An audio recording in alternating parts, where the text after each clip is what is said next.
Welcome to what I hope is going to be an absolutely fantastic PC building stream today for a couple of reasons. Number one, I just love building PCs with you guys at home. After I did that first one like 3 weeks ago, I was like, you know what?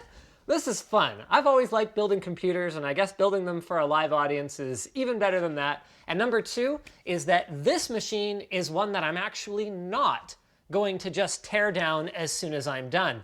So we've been working on this in the background for a while now, but it is finally time to upgrade our video editing workstations. We do it on not on purpose, but kind of by accident. We do it on a 3-year cycle. So we started out with, I think they were 3960X based stations. We upgraded to 6950Xs. And then now here we are, about 3 to 4, depending on how you count them, generations of Intel processors later, and we are upgrading them to Threadripper, 3rd gen Threadripper workstations. So, there you go. I'm going to walk you guys through the specs as I build. I'm just going to get started because today's video is going to be a little bit more challenging for me than these streams normally are. And the big difference is that I'm going to be doing the whole build start to finish. So if you were going to build yourself a video editing workstation, you could follow along with exactly what I'm doing here, and you would end up with exactly the same video editing workstation that I'm building for yourself at the end of it. There's a couple things that you could change, and I'll go through that like I kind of usually do, some alternatives if you don't need something that's quite as crazy. I'm going to go ahead and pop these over here, but let's start with the motherboard. So that would be a perfect example of something that you might not need something quite as crazy for. This is the ROG Zenith 2 Extreme. This is basically as banging as it gets, short of going with an alpha where the main difference is overclocking potential. These are not going to be overclocked. These are going to be used for just daily driver work, like actually editing videos. So yeah, we don't need those overclocking features. But on the other hand, when you're spending $1,000 on a CPU, or $800 on a CPU, or whatever the case may be, it ain't that big of a deal to get a nice motherboard that's going to last you a long time. And it does have a couple of features that we will save some money just by having them integrated onto the board, including, I believe these, oh wow, I really hope they do, because I was sort of banking on it. I believe they have 10 gigabit networking built in. Yes, okay, yes, good, okay. So we've got 10 gig networking built in. We've got support for, I think it's up to 256 gigs of RAM, although we won't be going quite that crazy with our memory configuration for these builds. You've got support for a ton of M.2 drives, although again, we're only going to be using one of them for this particular build. You can throw 2 of them up here, and then I believe you've got 2 more drives supported over here. Oh, there's one on the back. So I think there's one on the front, one on the back. There you go. So I think it's a total of 4 M.2s. Lots of PCI Express expansion. I'm going to go into this in more detail in a follow-up video once we've got all the editors equipped with their finished rigs, and we're going to do some kind of comparisons between the old rigs and the new ones to see how far we've come in the last 3 years. But we have run into some issues with PCI Express expansion on our workstations, where what happened was, depending on which slots some of our editors had their graphics cards and their 10 gig networking cards installed in, they were actually running into performance issues, not just with their network connection, but even system-wide. Really weird symptoms, and something that I honestly can't explain, but I know that I can fix by just switching to a platform that has bucket loads of PCI Express lanes. Also, I am more prepared for this stream than I have been for any of the previous ones, and I've got something really cool here. Ah, yes! So I have a 3rd camera angle, my friends, and I think my switcher is going to be working awesome. Yeah, all right. Ooh, that is real shaky. I'm going to try not to nauseate you guys too much, but if I want to show you anything close up, I'm going to be able to switch over to this webcam over here. That's right, I have three video angles. So let's start by installing our Threadripper processor. Now, you might assume that we would automatically go with the top-end 64-core Threadripper. Threadripper? Yeah, because we reppin Team Rep. or whatever. You might assume that we'd go with a 64-core Threadripper, but the truth is, for a lot of workloads, there is simply no benefit whatsoever to going over a certain number of cores. So not only did we not go with the 64-core, but to keep things reasonable, we actually went with the 3960X. So we went with the 24-core. That's, from what we've seen from our workload, that's a pretty good balance of, high-end single-threaded performance, but also enough multi-threaded muscle to chew through pretty much whatever we could be doing, whether it's After Effects or video encoding or whatever the case may be. There was something that I had wanted to do. Oh yeah, right. So I was gonna give you guys that close-up. I'm just gonna take advantage of my extra cameras. Oh, lttstore.com. Look at that. We actually don't have that shirt for sale right now, but whatever. You could just go on lttstore.com and see what we do have. So there it is. Man, I love their packaging for these processors. There's our 3960X. So each one of them is going to be equipped with 24 cores of AMD Threadripper muscle. Oh, and I'm going to go ahead and install that in the socket after this message from our sponsor, Joan. Thanks to Joan for sponsoring this video. Their meeting boards help prevent double booking rooms at the office, and now you can use them at home. Use code LINUSHOME5 to get 5% off at the link below. Thanks to Joan for sponsoring this video. Their meeting boards help prevent double booking rooms at the office, and now you can use them at home. Use code LINUSHOME5 to get 5% off at the link below. Thanks to Joan for sponsoring this video. I think that looped. Did that loop? Oops, my bad. So that's our sponsor for today's video. This is kind of a new paradigm for us, taking our pre-baked sponsor spots that we would normally put in a full video release and throwing them on one of these live streams, just because, like, I don't know, I'm having so much fun doing these live streams that I've been actually doing them during the middle of the week when normally we would have like an edited video. All right, so let's pull this out. Oh boy, it looks like the carrier tray for it has come loose.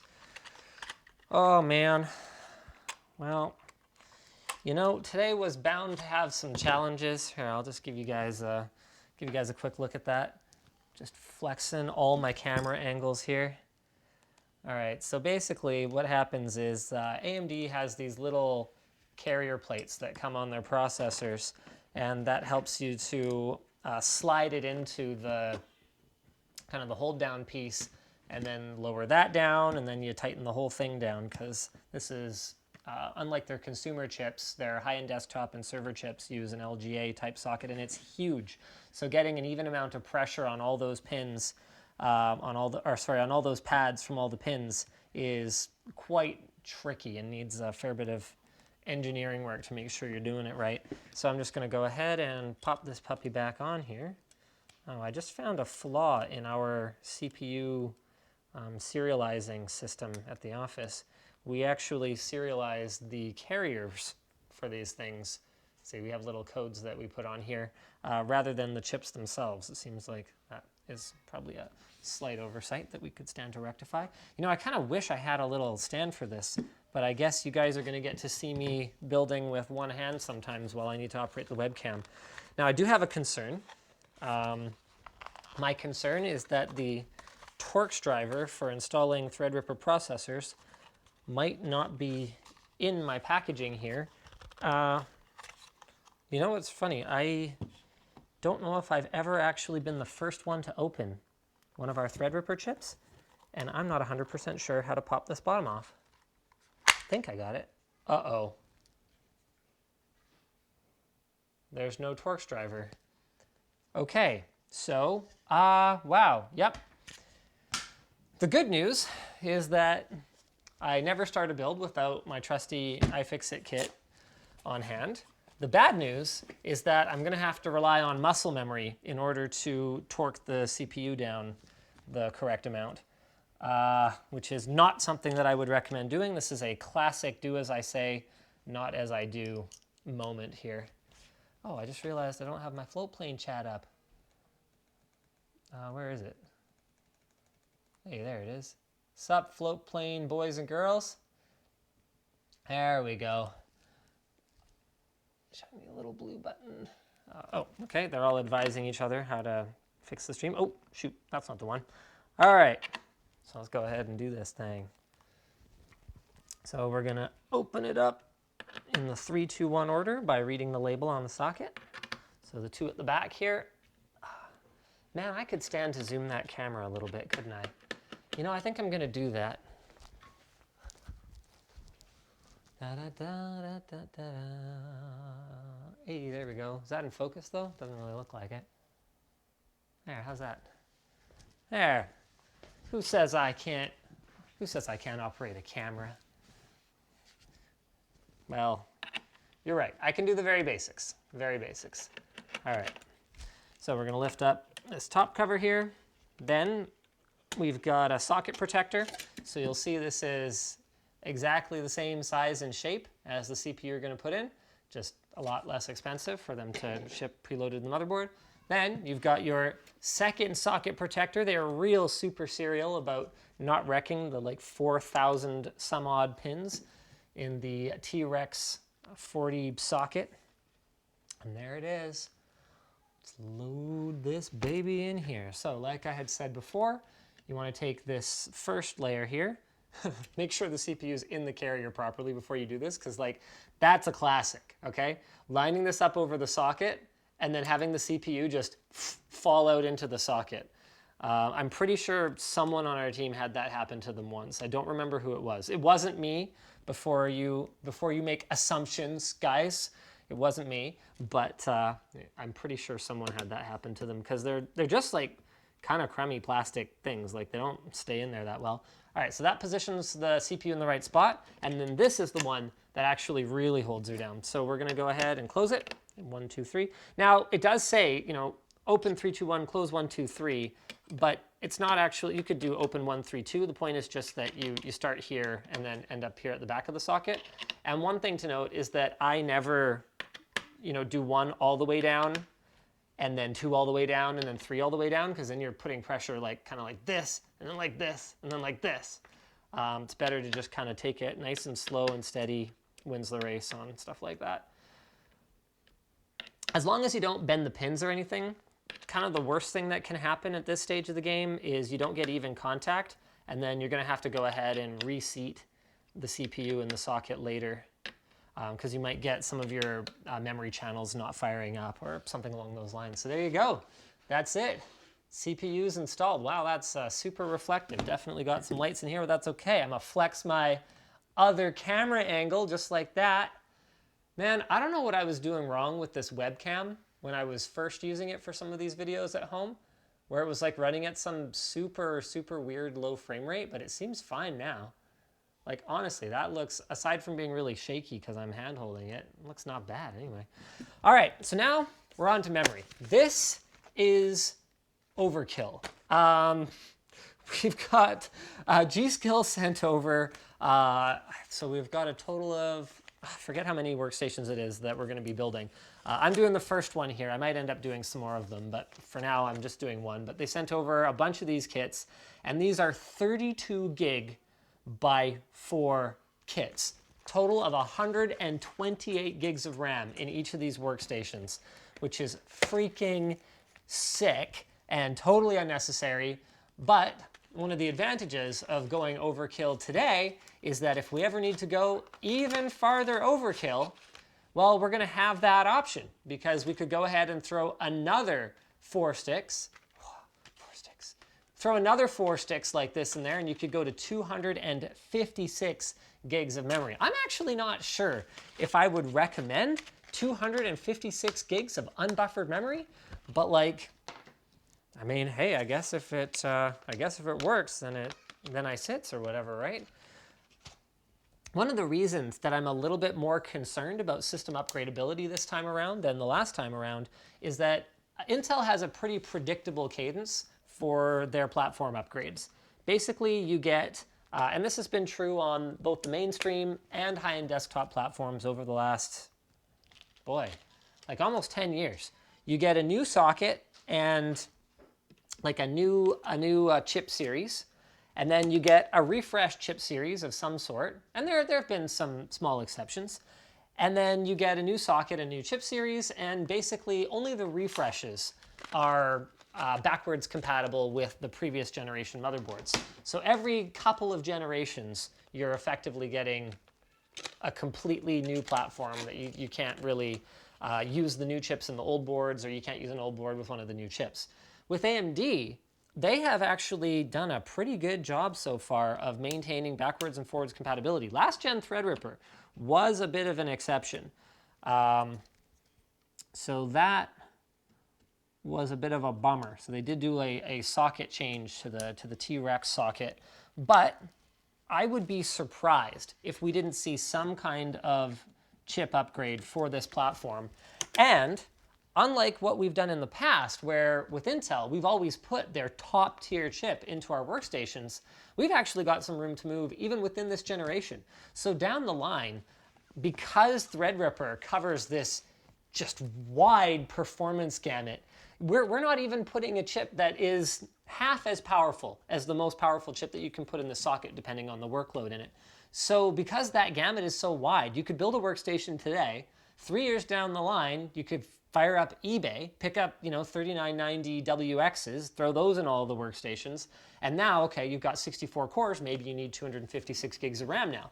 So we are considering the upgradability of this a little bit more.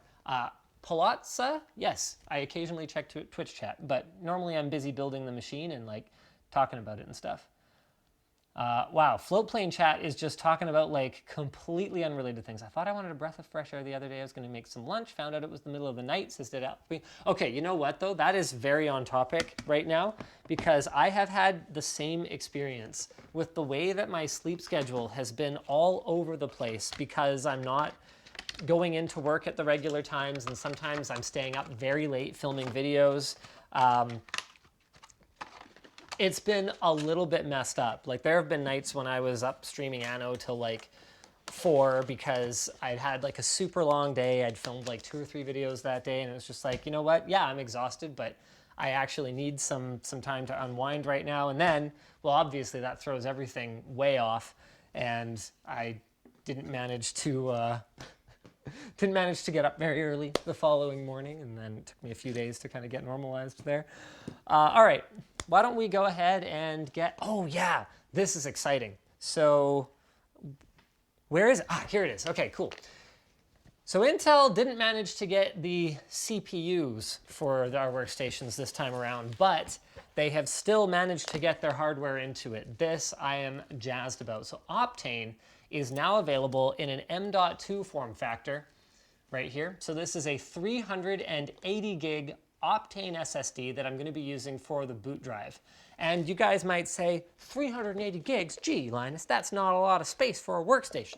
To which I would reply, you sound like my editors. You're not supposed to be using the local space on your workstation. If you're using your local storage, you're doing it wrong, because you are supposed to be using the NAS, where everything is safely backed up and replicated. If you're putting stuff on your local drive, you are breaking company policy, so no one wants to get caught complaining they don't have enough space on their workstation.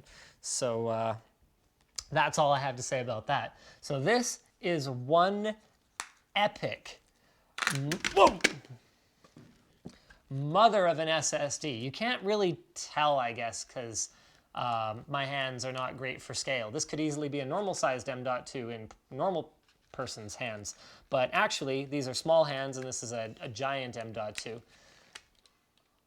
Oh, yeah. Oh, yes. Very excited.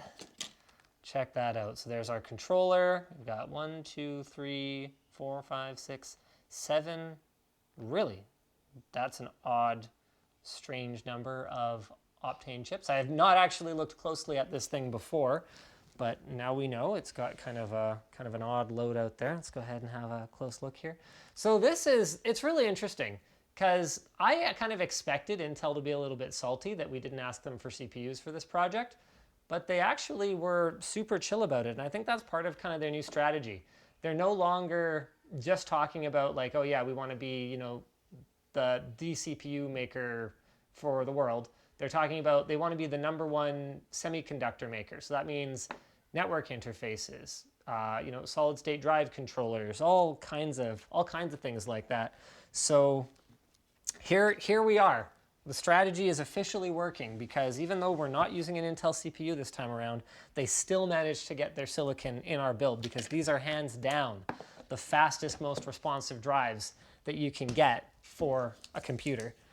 Just anything Optane based, because you don't need, like, you keep seeing SSDs marketed as, you know, however many gigabytes per second, but you don't need that. Like, not just you don't need that, there's like actually no benefit to it whatsoever in some cases. Well, in most cases, unless you're copying gigantic files to and from those high-speed sequential SSDs.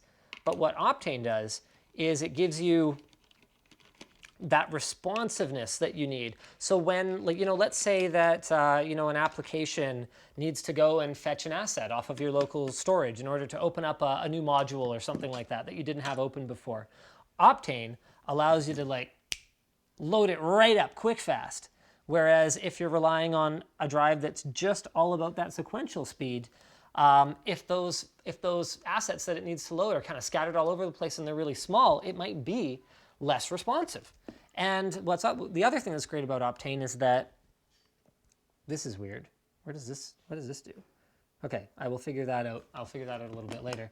The other great thing about it is that while other things are going on in the background, Optane doesn't give up performance because it's kind of in between RAM and traditional NAND in terms of the access latency. Now, we've got a bit of a problem here that I've been stumbling over my words because I've been trying to figure out what to do while I've been talking to y'all. So I did say that this was a big kahuna mother of an SSD. Well, now you guys are probably getting an idea of what I mean because it doesn't fit on this motherboard. There's no SSD mount there. Even this one, which I sort of assumed would fit, actually has a capacitor that's interfering with the fit there. Here I can use my nausea vision camera here to show you guys what I'm talking about. Here, maybe I could stabilize it there and that would help a little bit. Yeah, there we go. All right. So there's our focal point. So see, there's a capacitor right there that it's bumping into. So even if this was lined up, which it's not, it wouldn't go down all the way. Okay, that's okay. Yeah, I got people saying on the back side, you know, hey, look, I'm an open-minded kind of guy. I'm all about the backside. The issue is that there's no mounting hole there either. All right. What we can do is we can explore the possibility of using one of the DIMM.2s, one of the DIMM.2 slots. So these are up here on the board, right here. There's 2 more SSD mounts, so that's a total of 5 on this puppy, I guess. I had really thought it would have at least one of the onboard ones, or I thought at least one of the onboard ones would have 110 millimeter SSD mounts. Jeez. All right, well, we're gonna need these SSD mounting screws, and we're gonna need our DIMM.2 module. Is this it? ROG MultiBit Screw. Okay, I have to know. Okay, guys, here it is. Unboxing of the ROG MultiBit Screwdriver. You know what? You know what? Hold on. This is my commitment to you guys. No matter what's in here, I'm going to use it for the rest of this build because it's for gamers, okay?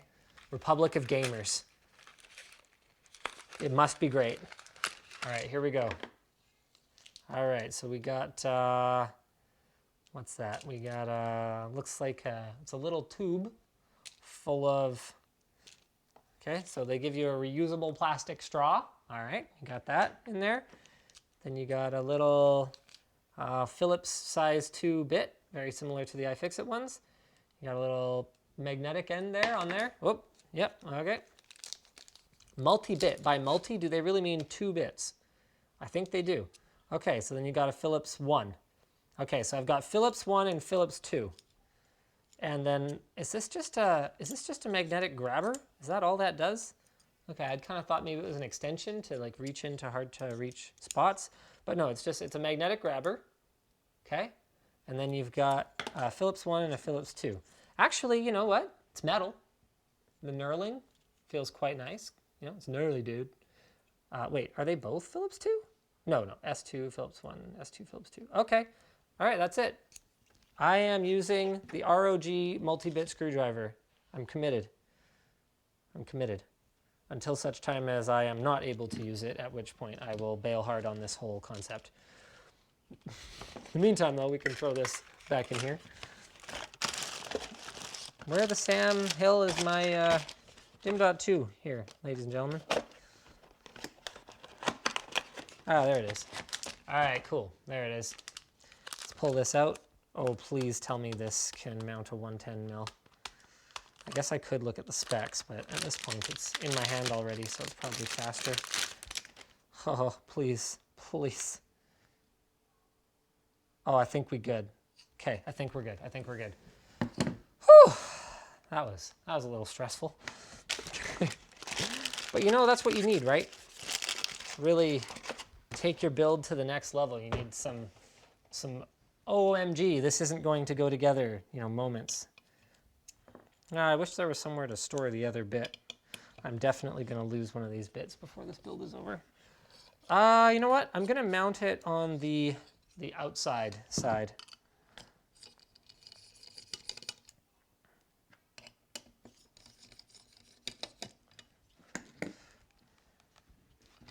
There we go.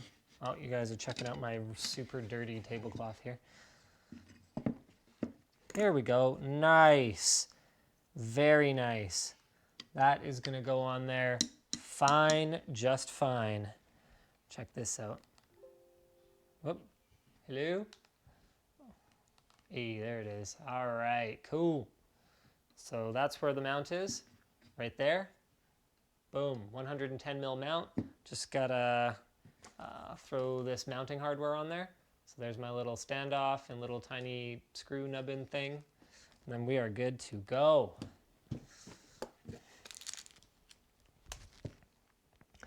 Really, there was no compelling reason to use an M.2 SSD for this build. I just wanted to play around with Optane in an M.2 form factor. What? It's bent already? What are you talking about? There's nothing bent. Philip96 says, oh, he's going to do it the proper way. Yes, I'm going to do it the proper way. This workstation is not going to be rebuilt. Like, this is it. I am building it for our use. So you're going to see a new level of Linus building things carefully and properly today.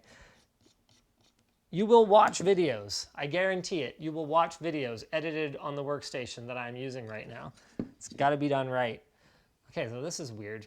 ASUS apparently has just like kind of pre-cut 80 millimeter thermal pads, and then they just kind of threw another thermal pad on there. I do have another option for cooling the SSD.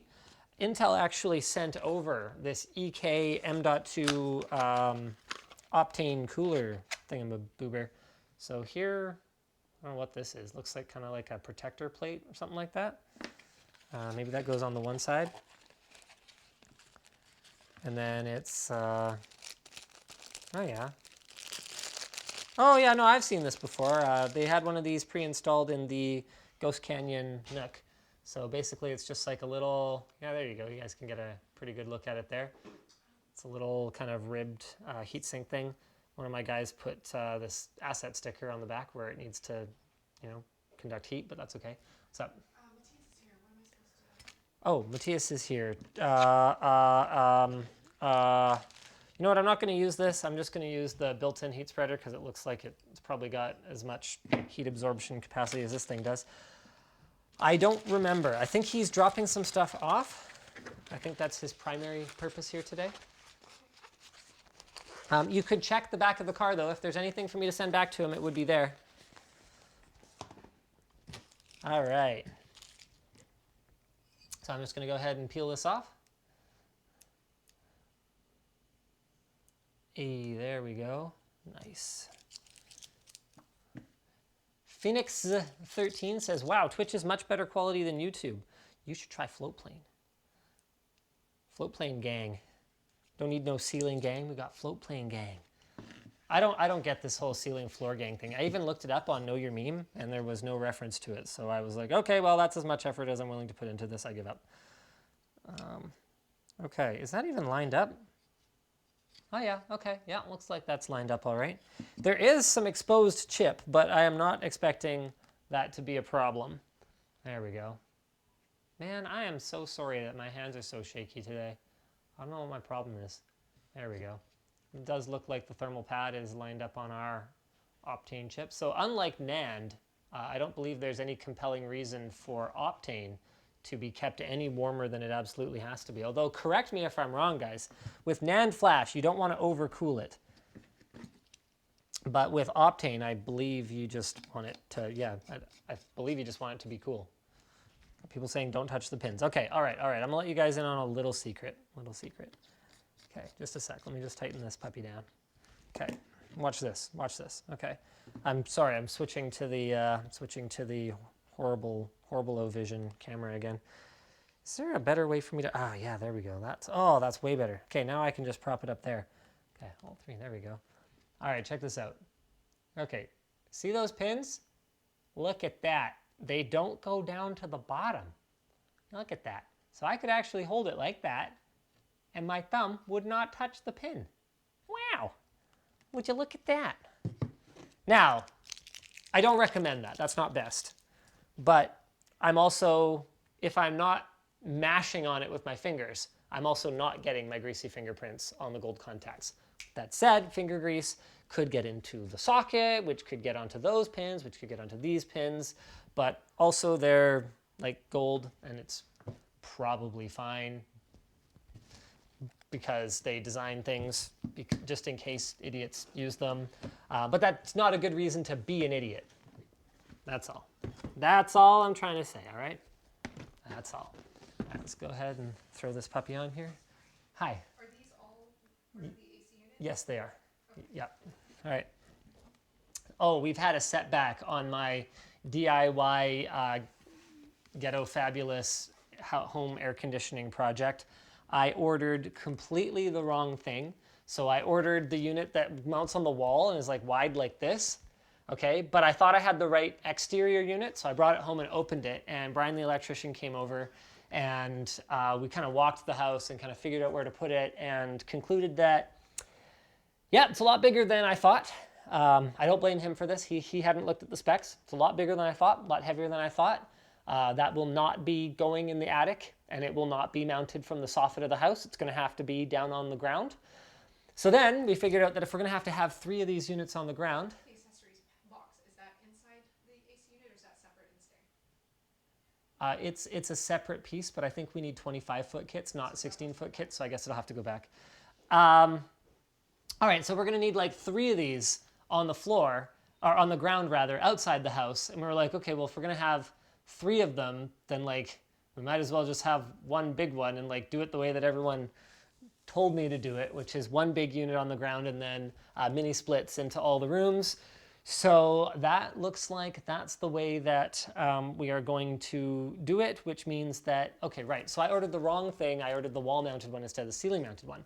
So what I did is I contacted the manufacturer. I was like, hey, it looks like those 2 both have the same hot side anyway, so how about this?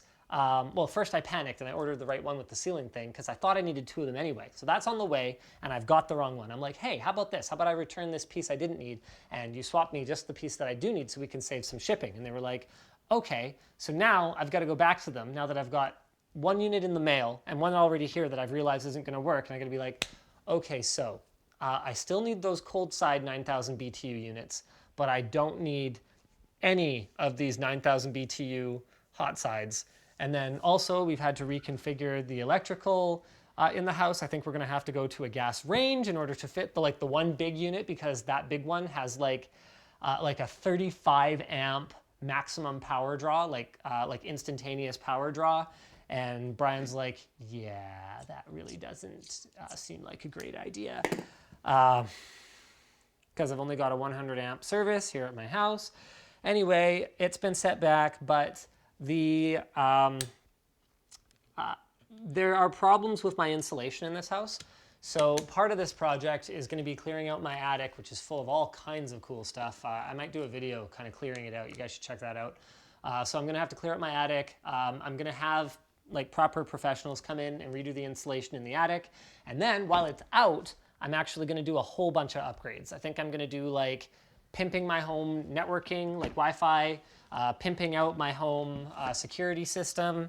I'm gonna do maybe something with like a sound system, because while all the insulation's out of there is the perfect time to be crawling around in my attic. So I'm definitely making lemonade with the lemons, and doing a bunch of kind of home improvement stuff that I've been meaning. I mean, I've been in this house for over 10 years, right?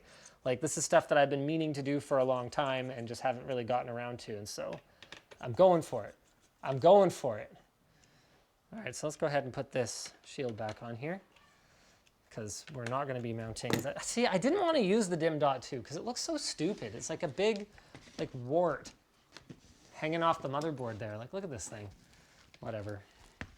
All right, let's go ahead and get our CPU cooler installed. So naturally, we've gone air cooling. Why air cooling? Well, because it works just as well as water cooling. In some cases, it can actually work a little bit better. This isn't a super OP air cooler or anything, though. This is not going to outperform like a decent, good AIO water cooler. But it's just simple. There's nothing to fail. It's just heat pipes on a base and a fan. And if you want, you can put another fan on it. We wouldn't put the extra fan on it for cooling. The only reason we would probably do that is for redundancy.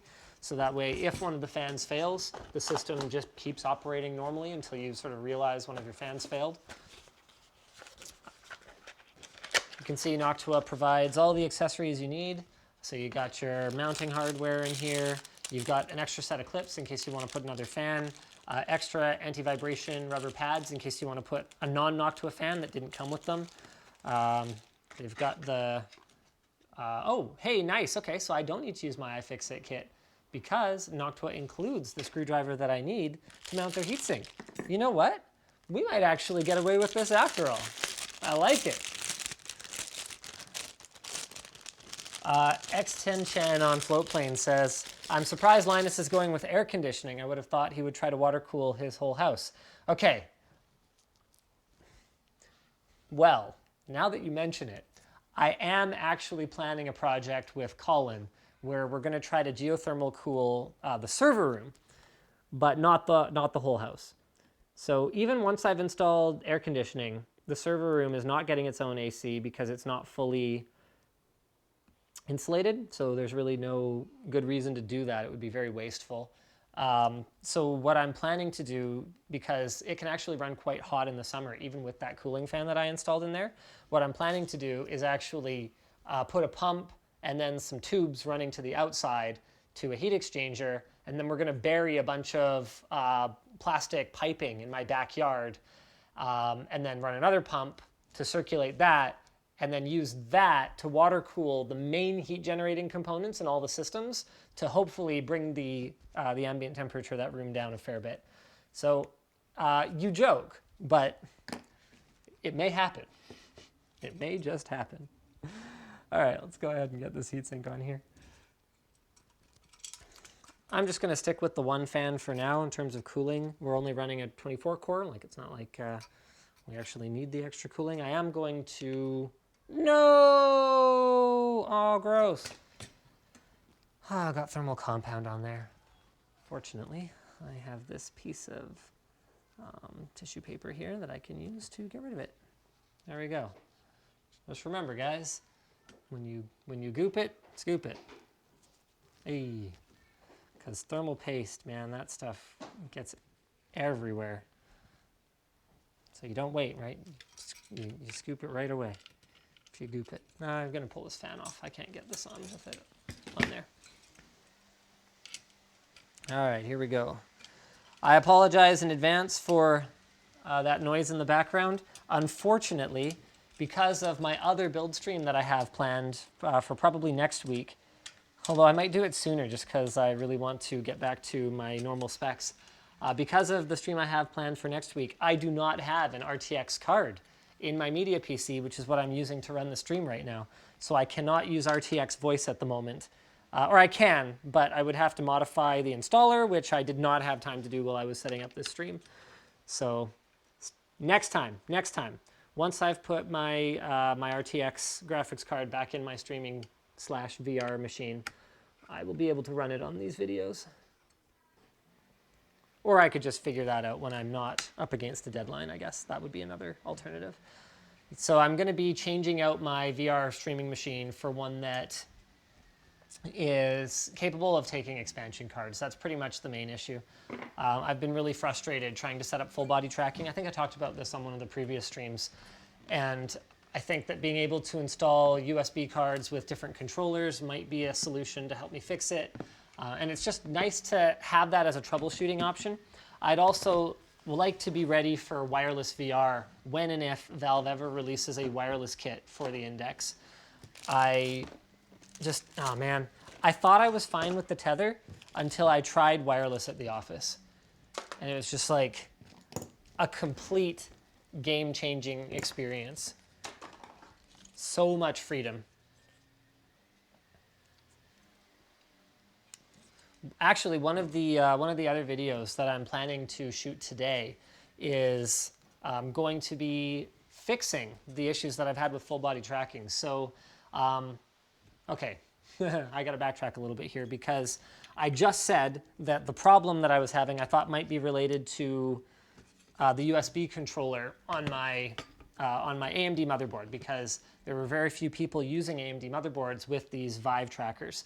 And I had a few people say like, hey, Linus, the Vive tracker communicates wirelessly with the headset or whatever, so you don't need, like, why are you talking about USB compatibility? Why does that matter? The reason it matters is because they come with their own dongles. And those dongles do plug in via USB, and people have had issues with them. So wait, where is this supposed to be? Gosh darn it. Let's go ahead and put that in there. So, right, so that was what led me to believe that it could be something to do with the USB controller. Then, as another troubleshooting step, I actually asked Valve to send over some more lighthouses. I tried it out last night very briefly, and it looks like that was at least part of the problem, but I also put in place some of the other mitigations that I had tried, some of the other things that I had thought might be the problem as well. So I ran extensions to all the little dongles so that they were as far away from the computer and as close to me as possible and all that stuff. So I'm going to experiment with it a little bit more when I'm shooting that actual video. But yeah, that's another video that I'm going to do today. I forget what my point was in all of this. Let's go ahead and... that's weird. My TV is in like a dimmed kind of sleepy state, and it's really hard for me to tell what you guys can see and what you can't right now. So my CPU fan header is over here. I'm going to go ahead and do that. So anyway, I'm upgrading my VR PC because I want to be able to put expansion cards in. It turns out that the main reason that I was doing it, because I wanted to add another USB controller, doesn't matter, because I think the problem actually was that I just didn't have enough lighthouses, so I had too many occlusion issues. But we'll see. We'll see. Fan isn't backwards, chat. I don't know what you guys are talking about. How's that small air cooler going to cool a Threadripper? Well, I don't know. I mean, Noctua seems to think it can. This is the Threadripper version of it. So I guess we're going to find out before the end of this stream. I did promise you guys this stream was going to be start to finish building this computer. So there it is. We've got our main platform built up there. And now it is time to move on to the case. Actually, we got our power supply as well. I'm going to pull that up because we'll need that soon enough. You know what? This table is not great. So anything that doesn't need to be on it, I'm going to go ahead and take off of it. Here goes the fancy, expensive stuff. Let's put all that down here. And then, well, power supply is actually pretty expensive, but oh, it's got to be up here so that I can put it in the case. Oh boy. For the case, I wanted something with good cooling, you know, pretty professional looking, but not super boring. So we ended up with the Phanteks P600S for our workstations this time around. We went with like the super flashy Corsair 570X, like tempered glass, RGB all over the place ones last time. And what we found was that it turns out that RGB on your workstation doesn't actually contribute much in the way of, you know, work job satisfaction. And the tempered glass can be shattered pretty easily, either by accidentally hitting it or by it just No, no, no, no, that's bad. Oh, sorry. Or by it just shattering for no reason, just like sitting there. So we had a couple of them break, and we're just like, why are we doing this? So we're going with this time around. Come on. There we go. I actually don't know if this is the tempered glass version of this case. It's possible we do still have a window on the cases, but no. Okay, nice. Got this. Whew. Ha. Okay. Whew. All good. I mean, maybe it would have been fine. Maybe this doesn't even have any glass on it. And it does. Okay, it's a really good thing that that didn't fall, because that is definitely a glass side panel. Tempered glass. Woo. Oh, that was exciting. Okay, let's put the table back where it was. Let's go ahead and get these side panels off. How do they come off? I'm not sure. There we go. Oh, wow. That's a nice touch. Phanteks goes and puts like these nice little rubber, like it's kind of like weather stripping on a door. It's like a noise isolating material kind of thing they got on here. I don't know if it actually does anything, but it certainly, you know, it looks like they tried real hard, you know? So you got like this kind of flexible material here. That's pretty nice. I haven't actually had experience with this case in the past, so very nice. At least not this particular variant of it anyway. All right, let's pop this off. Schwamp. Man, Phanteks came along at a time when I really didn't think that there was room for a disruptor in the case market. I thought it was basically consolidated by that point. It's funny how it happens though, you know? How quickly you go from disruptor to incumbent. You know, Fractal did it, Corsair did it. Oh no, Phanteks, why you do this? Oh, the tape that they're using just leaves an awful residue behind. Does pulling it faster help? Slower help? Oh, that is abominable. I mean, I know I said aesthetics didn't matter, but geez, that was not what I meant at all. Look at this. Ew. It'll come off. It's just more work than absolutely necessary. Better to use a different kind of tape. I mean, I understand. Okay, if the choice is between a tape that stays and a tape that, you know, leaves no residue, I guess you have to pick one that stays. I've seen things happen in shipping, you know? We've talked about that before, and it's better to just have something that works. But yeah, that's pretty annoying. Pro tip though, if you use the sticker that left the residue to remove the residue, you have a pretty good chance of it coming off pretty cleanly. So we mostly got it. Unfortunately, whoever gets this workstation is going to have some chips in the paint. It's not from removing the sticker, I don't think, but it's definitely there. Bummer. That got through the old quality control there, I think. Oh well. It's too bad it's like right on the front too. Nothing else as far as I can see. Oh man, this other sticker is leaving a residue behind as well. Yeah, these suck.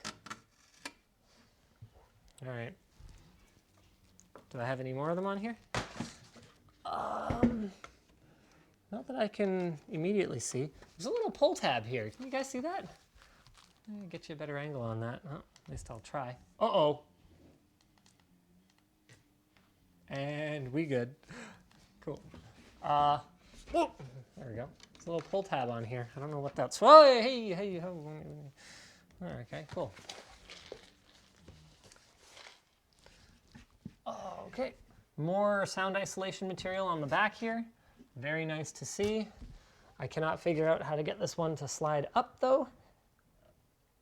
There we go. All right, there you go. You got a bunch built in there. You got that same kind of weather stripping style stuff in there. I like it. I like this case so far. It's looking good. It's scratched and covered in residue, but you know, So other than that, we're doing pretty well here. Okay, let's go ahead and throw the power supply in first. This is another thing Phanteks thinks through really well. It's cable management. You basically don't have to think about it. It's like brain dead simple. It's like, okay, well, this is going to go here. This is going to go here. You got this nice built-in fan controller up here. Love seeing stuff like that. I mean, it's the kind of thing that obviously isn't free. Like, you're paying for it, but it just makes the whole process meaningfully better, especially when you're like a novice builder or a first-time builder. I always recommend, you know, going with something that has some of these nice little creature comforts so that you don't have to think about, you know, oh, well, where do I have to put all my fan wires and stuff like that? Just make it simple. Unless you're on a budget, in which case, save yourself some money and just, you know, figure out where to plug in fan wires. Now this is a very comprehensive accessory package here. For RMA requests, please contact our customer support at whatever.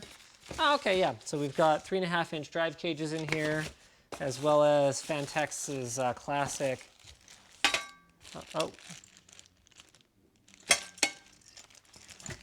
What is this? That looks like a 5.25-inch something or other. I have a feeling I'm not going to need any of this stuff, so I'm not going to worry about it too much. Okay, Phanteks' classic. Where is it? There it is. Nice. I love this. This is such a nice little touch. This little plastic container costs them next to nothing, like pennies. And yet, nobody else can include a nice little plastic container with all the different screws that you need, all in their own little separate compartments so that they're easy to grab when you need them. And it sets them apart. I love it. I love it. I think it's fantastic. Put those aside for now, and we're going to throw our power supply in here using our ROG screwdriver. Oh yeah. I'm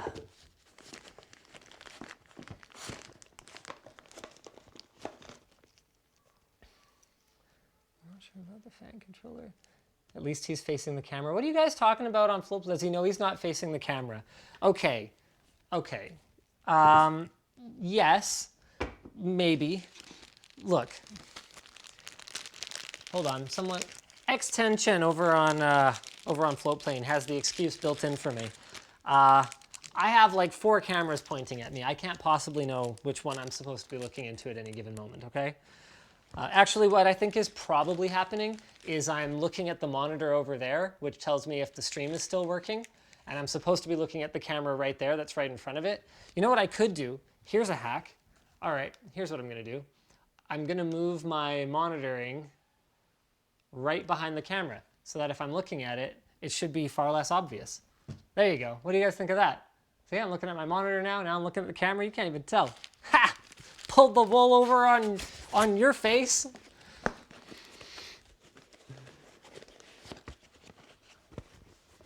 Ha! The audio might be a little bit quiet today. I didn't crank it quite as much as I did on the last stream, just because the last thing I want is for it to clip, and sometimes I can get all excited and I don't have a compressor in this setup. If I have a compressor, it's fine, because I can just set it to be like, hey, yeah, when I go off the rails, just make sure it doesn't get too loud and clip. But when I don't, I've got to either try not to get too excited, which is hard. Come on, I'm building our new workstations. What do you guys want from me? Or I've got to turn the volume down a little bit. Nice. Oh, I missed your name in the YouTube chat, but apparently you got a delivery from us from lttstore.com.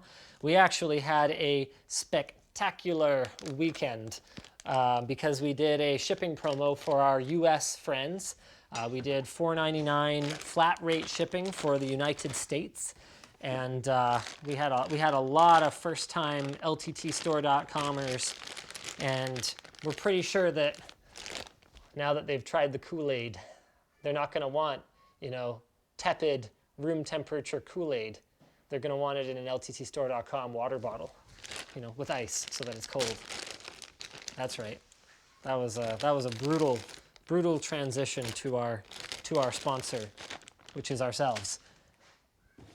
And also our other sponsor, Joan. Thanks to Joan for sponsoring this video. They're known for making the displays that help you book meeting rooms, and now you can use them while you work from home. Joan Home can help keep distractions at bay. Just attach it to any wall with a magnetic pad, and that'll let your family or roommates know when you're busy or free. It works wirelessly with your home Wi-Fi, and it's easy to set up an account with just a few clicks. The e-ink display lasts for 3 months and even has touch functionality, and it syncs up with a suite of calendar apps. So check them out at getjoan.com. They offer free shipping worldwide. Just use offer code LINUSHOME5 to get 5% off. Plus, right now, 5% of each unit sold will be donated for a COVID-19 fighting organization. Pre-recorded. Yes, that was definitely pre-recorded. Sometimes we do the sponsor spots baked into the video because that's the best way to do it. Other times we have, last minute changes in our sponsorships or last minute changes in the content that we're planning to release on a given day. And so we have to record one out of video and then splice it into the other video. In the case of today, I ended up doing a stream today instead of the normally scheduled programming. So I had to take what was going to be one of those pre-recorded pre and integration spots, and I had to put it into the stream. So, hey, yeah. I've got, oh, who's that in the chat over there? Oh, now that I've moved my monitor over here, I gotta move my Twitch chat over here. Kademi says that's a smart way to get around ad block. Well, yeah, actually, that's one of the reasons that we, instead of running additional YouTube ads on our videos, we negotiate our own deals with our own sponsors. It gives us more control over who's getting airtime next to our videos, and it also allows us to, well, bake the sponsors right into the video. All right, I'm gonna see if I've got one of those nifty-difty dual PCIe connectors in here. Looks like I do not, so that's fine. So I'm grabbing the cables that I'm gonna need for the power supply here. At least I'm gonna try and show you guys this. All right, cool. So what I've already plugged in while we were looking at the sponsor there, Get Joan, it's linked in the video description over on Floatplane and YouTube. Here we go, so we've got our 24 pin. So that's plugged in with these two connectors here. Then we've got one just dual interface SATA connector right here. So I'm just gonna use that to power the built-in fan controller. I don't think I'm gonna need it for anything else, so that's pretty sweet. That's another thing that's nice about going with air cooling instead of water cooling is you don't have like all the pump and the RGB and all that stuff to power. It's just one fan header, it's simple. A little bit easier to build. They've come a long way in terms of user friendliness, but it still is a little bit easier to air cool. Then we've got one 6+2 PCIe. We've got, there it is, another 6+2 PCIe. I'll plug those in when we do the graphics card installation later. And then we're actually gonna need more than one of these. So here's a 4+4 pin CPU power connector. And then I think I hope there's another one in here. Yep, here's another one. So Threadripper. You got a lot of CPU, you need a lot of CPU power connectors. Let's go ahead and get those installed on the power supply. This is actually going so smoothly so far that I am amped for the other shoe to drop here. Sheriff71 says, imagine spending $5 on Floatplane to see this stream. Okay, it's not any crazier than spending $5 to sub on Twitch. Like, people do these things. Just because you don't do it doesn't mean people don't do it. That's all I have to say on that subject, sir or madam. Wait. Dagnabbit, did I just put away my... No, I'm holding it. There it is. All right, cool. Wish me luck. I think that I'm only putting away the stuff I don't need, but I might end up having to dig stuff out of there. Shoe on head to prove not pre-recorded. Okay.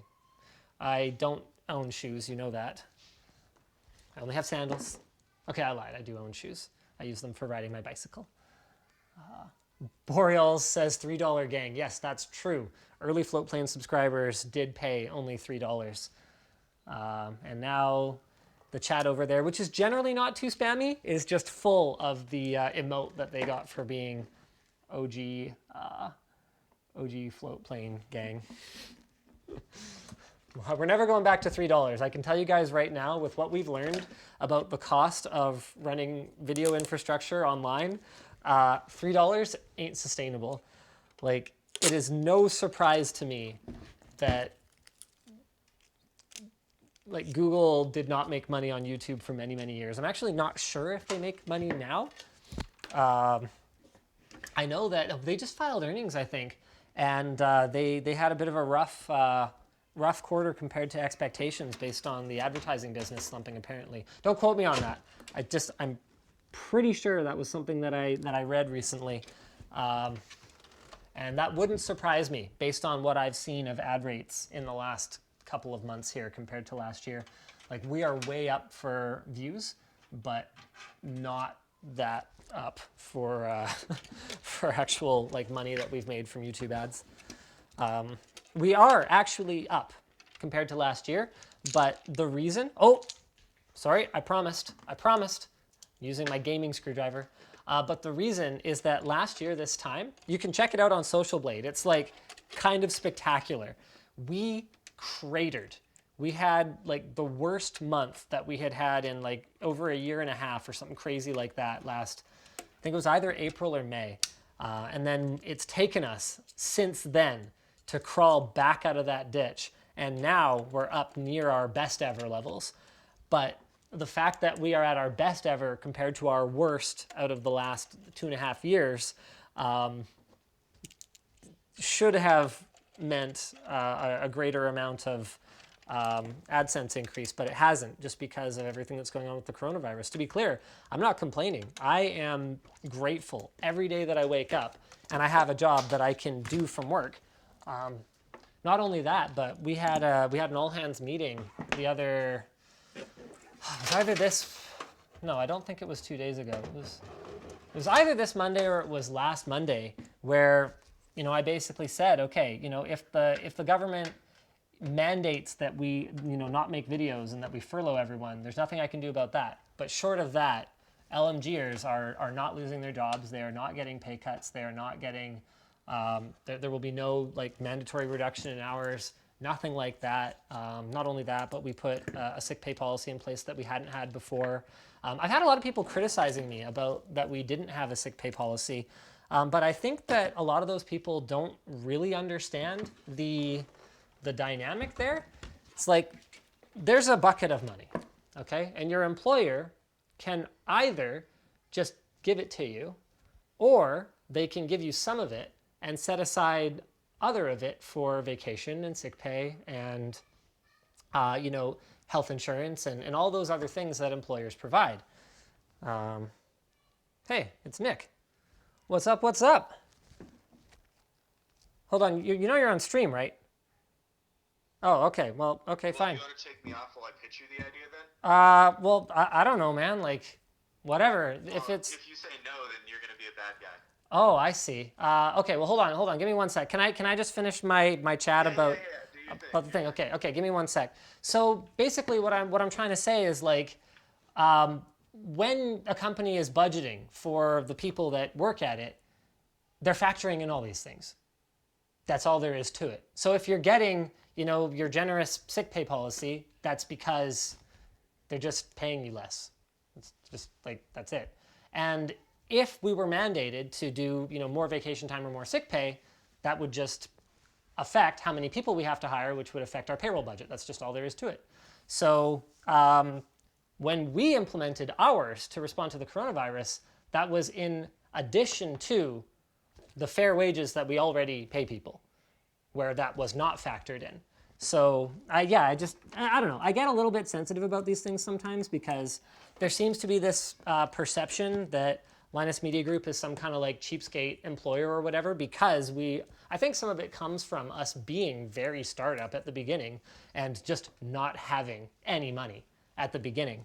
But I don't know if you've noticed, I've even had people post like YouTube comments and tweets saying, just look at how horrible their turnover is.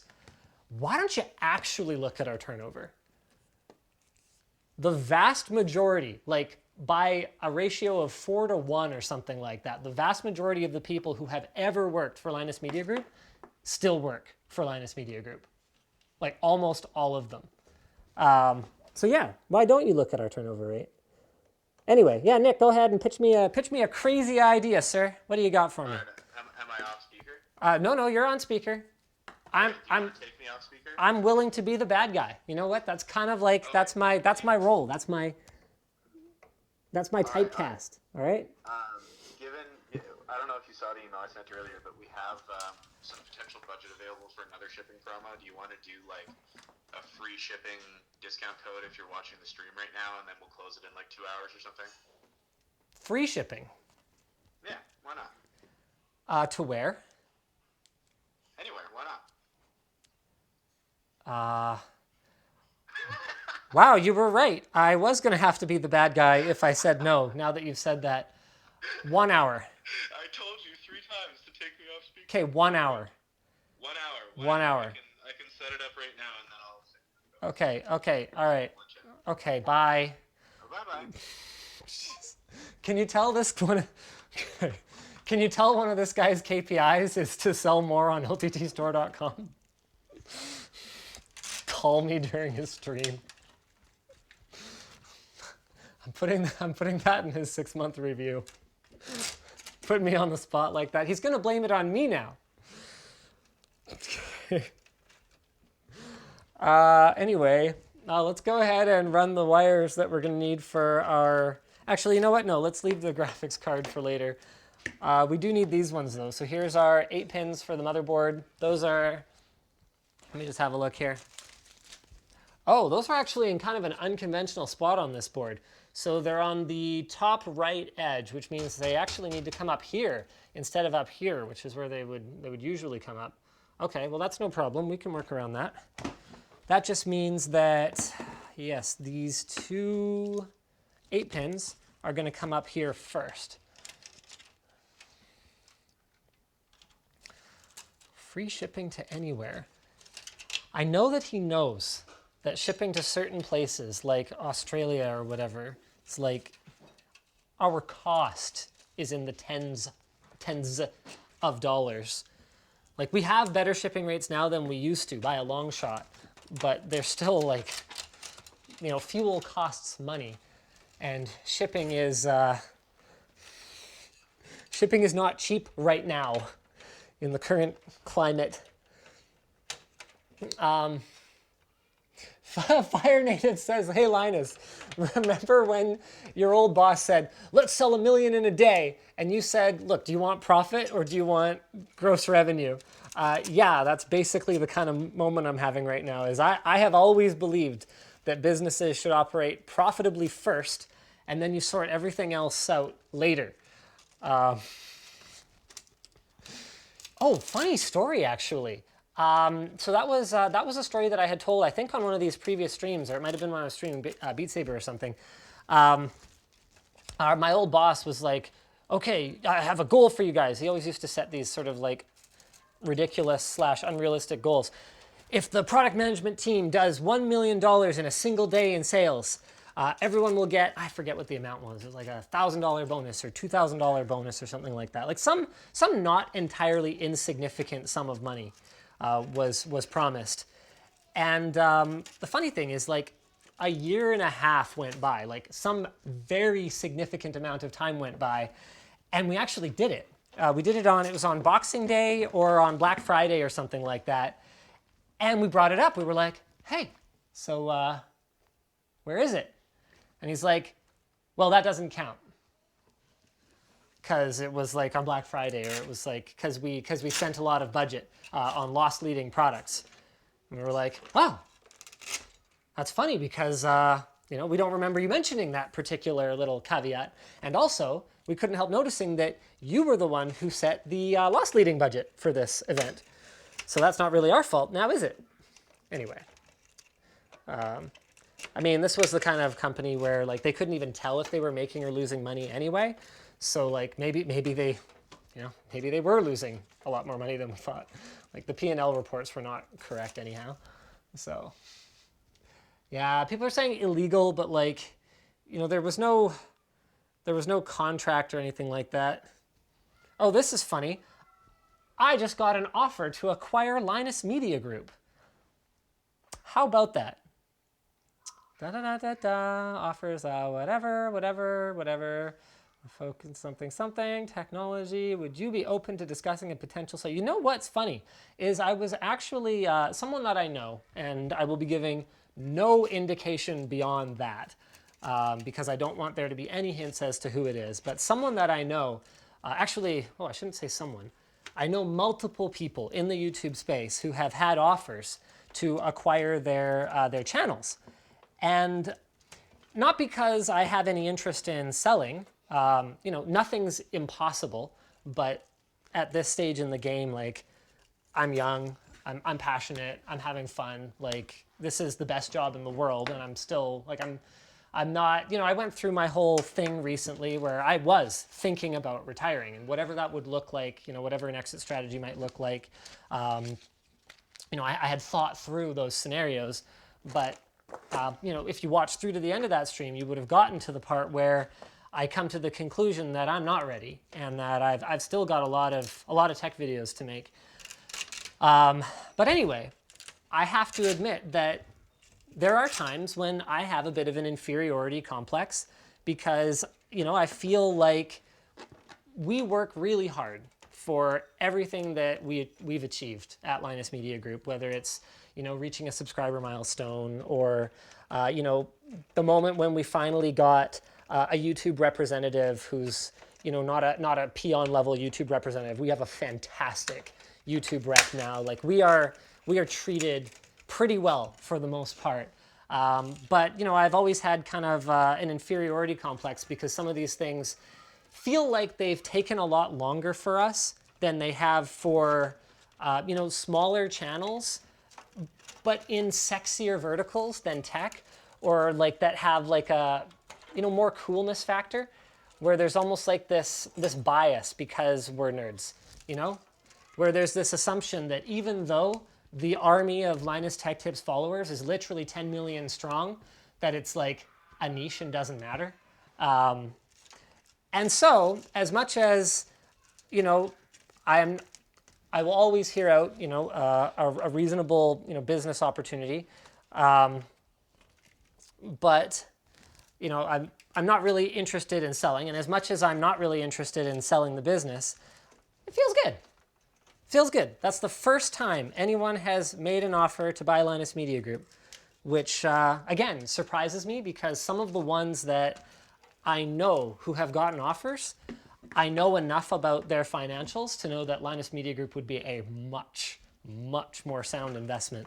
That's another thing that really kind of grinds my gears when people speculate about it, is how irresponsibly I run the business, hiring so many people just to make YouTube videos, and like we've been operating at a loss for years and we don't pay people enough and blah, blah, blah, blah, blah. Linus Media Group is perfectly profitable. That's my background, is business. My background is not making videos. I mean, like, look at this. Look at this camera angle. Look at this camera angle. Does this look like the camera angle of someone who has a background making videos? Okay, we can probably fix that, but let's fix that. Oh my goodness, I can't see. I didn't see. This is what I'm talking about. This is what I'm talking about. There we go. All right, let's fix that. There we go. We'll go a little bit wider on this one. Let's get that in focus. There. And just because my background's in business doesn't mean that I'm not like, passionate about technology and passionate about making videos. Like, those things didn't happen by accident. It just means that, like, I run it very responsibly. And of course, by we, I definitely mean us. I always do that. I always tend to do that. I have like frontman like band syndrome sometimes, and I had a few people kind of respectfully bring it up to me. It's like, you say I a lot. I'm like, yes, I do tend to do that. And just like it makes the other band members salty, no one said it in a way that like they feel disrespected or they feel like I don't give them credit for their work or anything like that. They've said like, look, you also say we a lot and you also make a point of shouting people out a lot. I'm just saying that that's something you should probably watch. And I'm like, yep, duly noted. That makes a lot of sense. Thank you for bringing it up to me, and I'll try and do better, right? Okay, let's go ahead and get this motherboard popped in here. Like, isn't this case nice when it comes to cable management. Like, it's just all basically pre-done for you. That took me no time whatsoever. Love it. Okay, here we go. So I've got a built-in I/O shield, which means that's pretty straightforward. Ooh, okay, they did make one mistake in their pre-done cable management. You can see there's a cable running across the I/O cutout back here. That is cable managed so tight at the back and cable tied so tight that I don't have enough slack to actually install a motherboard. So that's one thing Phanteks could improve about this case so far. Other than that, they're doing pretty well. All right, let's throw this in here. Oh, snap. This motherboard is so wide that I might not be able to use the openings that I had decided on here. All right, well, we're gonna find that out. No way, they move! I love it! Oh, that's cool. That is so cool. You guys couldn't really see what I was doing. Look at this. These things, they shove back and forth. Love it. That's a cool feature. I'm into it. Oh, shoot. I didn't do my peel. Schwamp. Oh, so unsatisfying.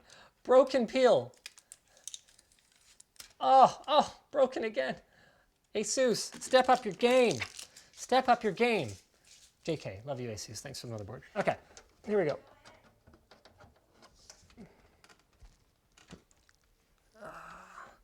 Can he line it up?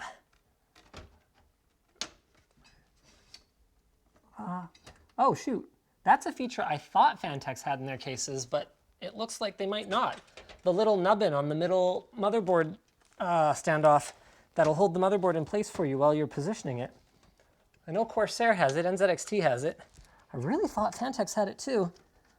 Oh wait, yeah, they do. It's just a smaller, like mini nubbin. Okay. Yeah, that should be good enough. This is a super heavy board. Also, we have a small mistake in the build that I'm going to have to go back and rectify. There's one extra standoff.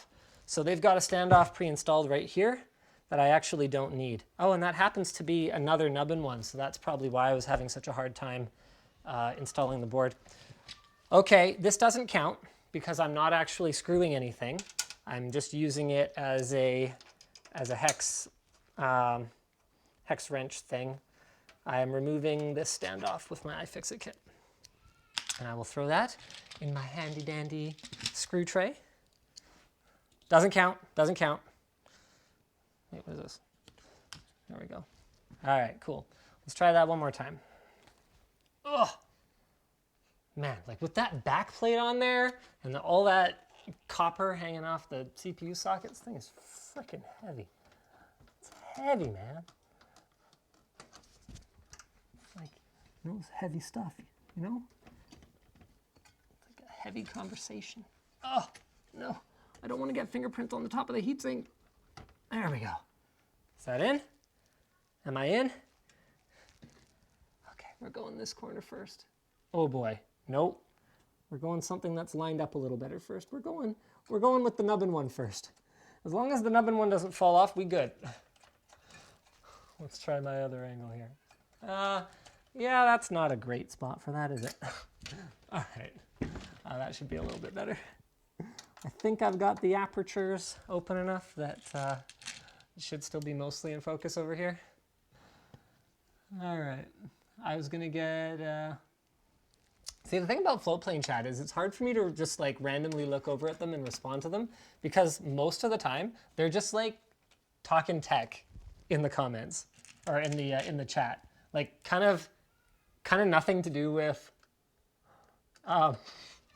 what I'm building or anything like that. They're just a bunch of tech nerds, you know. Deed Alchemy is like, yeah, I made an eGPU setup before the lockdown, best investment I made in a long time. Being able to quickly transition between my work laptop and personal laptop was a godsend. It's like, yeah, that's cool. Nothing to do with what we're doing here, but like, hey, that's fine. And yeah, that is a great use case for an eGPU.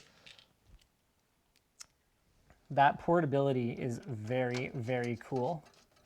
I actually, before Nicholas completed the IKEA desk PC that I did the video about, I guess a week or so ago, I was thinking of just using an eGPU and laptop for my son's gaming setup.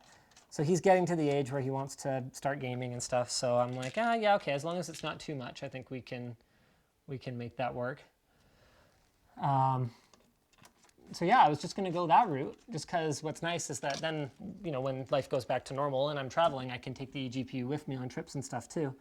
And then I can take a Rift S. So that's my new travel setup that I'm actually super excited about. Is I'm going to figure out a nice efficient way to pack a Rift S and an eGPU into my my carry-on, my roller bag, and then I'll just have my laptop in my backpack, and I'll be able to game in VR in a hotel room, play my Beat Saber, stream Beat Saber while I'm on the road and stuff. Obviously, that's a problem that I don't have right now, but it's one that I'm busy beavering away, working on the solution for again, when things get back to normal. All right, let's go ahead and get our motherboard cables plugged in. Man, this has been an easy build so far. I'm afraid to jinx it. So the 24 pin, it looks like I managed to cable manage that just right. So I'm just gonna bend that over there and pop that in. Here's our 8 pins. So this one goes into the longer of the two.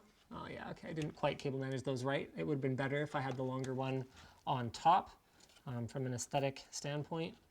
You know what? Should I fix it? Yeah, this is a pretty easy fix. So I'm gonna do it right. Let's see, is this one long enough to reach? Yeah, it is. Okay.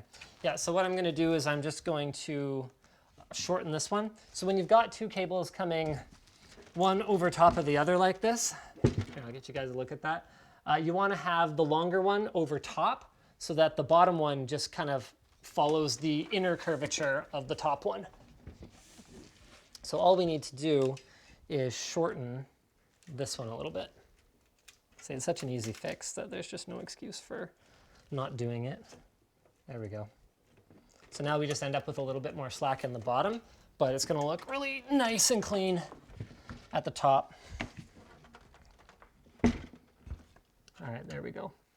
So we'll pop that in.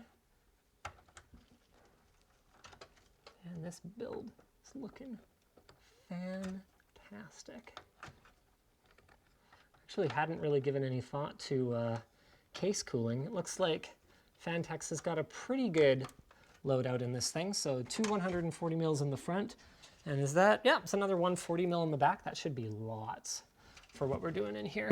If we were running two 2080 Ti's, I might want a little bit more cooling for the case itself. Might throw some more exhaust in the top and another intake in the front or something like that, or the bottom. Does it have a bottom intake?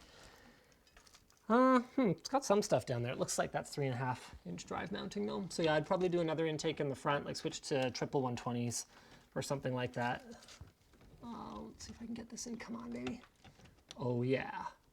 Oh man, that's clean. Okay, I'm gonna grab my other camera and give you guys a look at what I'm talking about in there. Here we go. All right, I'm gonna try and get it stable before I switch to it. Sorry, I'm not trying to nauseate you guys here. All right, there we go. So this is what I mean when you've got the bottom one shorter than the top one, like that. So then it kind of just looks like one cable running down, but actually there's like two connectors in there. There's a bit of a better look at it. There we go. Okay. Sick. Sick. You can barely see the cables, ladies and gentlemen. Okay, you can see these ones down here. We'll deal with that. We'll deal with that. Now it's time for us to do all the front hookups. Nice. I think this board has that USB Type-C connect. Wow, it's actually got two of them. That's pretty sweet. It's fully freaking loaded. Totally unnecessary. This is like $700, $800 motherboard, but you know, sup, Gary? Thanks, Gary. Got that hookup, Gary. Appreciate you, fam. All right, we're gonna run that through there and that way, and we're gonna go ahead and pop that in there. A little something like that. Oops, did I turn that around the wrong way? Sorry guys, I realize you probably can't see much right now. Oh, did I have it lined up the right way the first time? Ah, this connector is sort of annoying because it looks symmetrical, but it's not. Kind of subtle, like two of the lobes on opposing corners are kind of thicker. So you got to kind of look at that. And I haven't used it much just because it feels like every time I have a motherboard that has that connector on it, the case doesn't support it. And every time I have a case that has it, the motherboard doesn't support it. Wait, did I say we were using the 24 cores?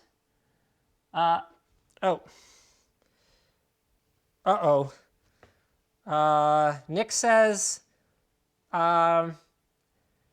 he updated the minimum to $50 for free shipping, and the code is all caps ship letter 4 free, all caps. Free shipping anywhere. Minimum purchase of $50. LTTstore.com, suckers. Okay then, let's see how that goes. Oh, we've got another peel in here.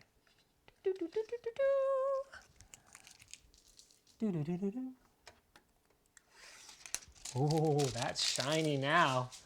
Oh, I'm liking this. What was I working on? Right, front USB 3, that's done. Ship for free, all caps.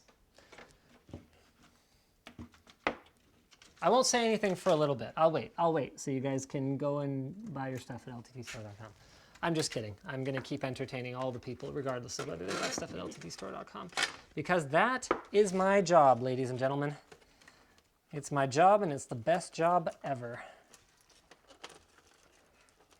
So the way that I'm managing these cables now, I'll show you guys in a minute, but pretty much I'm running them all the way down the front and then looping them.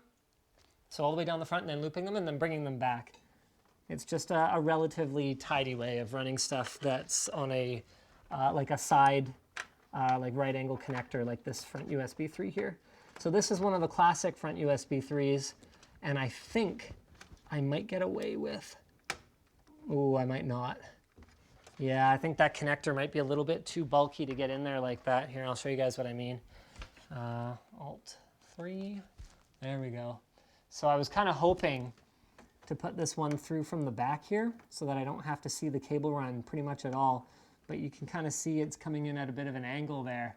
And I think it's going to put too much strain on the connector on the motherboard to try to straighten that out. So I don't think that's going to happen for me, unfortunately. Bummer. That's okay, though. I think maybe what we could do is, can we slide this forward? No. Okay, that's okay. There is another USB 3 front connector on this board. It's just on the bottom here. So we're going to go ahead and we're going to just do a little classic loop-de-loop along the bottom there. All right. It's not the greatest, but it's not too ugly. And more importantly, that doesn't interfere when it's nice and flat along the bottom like that. See, they've got kind of a wide gap for cable management there. It doesn't interfere with installing a card in the bottom slot here, as long as it's not a dual slot card, which, well, it won't be, because we've got 2 slots that are pre-allocated for dual slot cards, and we're not going to be putting more than 2 of those in here for sure. Hey Linus, don't mean to be rude, but were there any repercussions for Tuesday's Blink stream? Blink. A Blink stream. Is this a term that I am not familiar with? A Blink stream. Okay. Yeah, sorry. I don't know. I'm having a hard time answering that question because I'm not sure if I understand it. No, Jay Bryden or whatever. It's not Blink 182. Nobody thinks that. You guys are killing me here. What's next? Holy crap, we're getting close. Are we seriously this close? Boot drives installed, RAM, CPU, cooler, wiring. Oh, front, yeah, we've got a little bit more front I/O to hook up. So we'll go ahead and run, oh, I don't really like this. I prefer that like that if I can. You know what? This is where my OCD wastes my time. Yeah, I have to run this USB cable under that. It doesn't matter.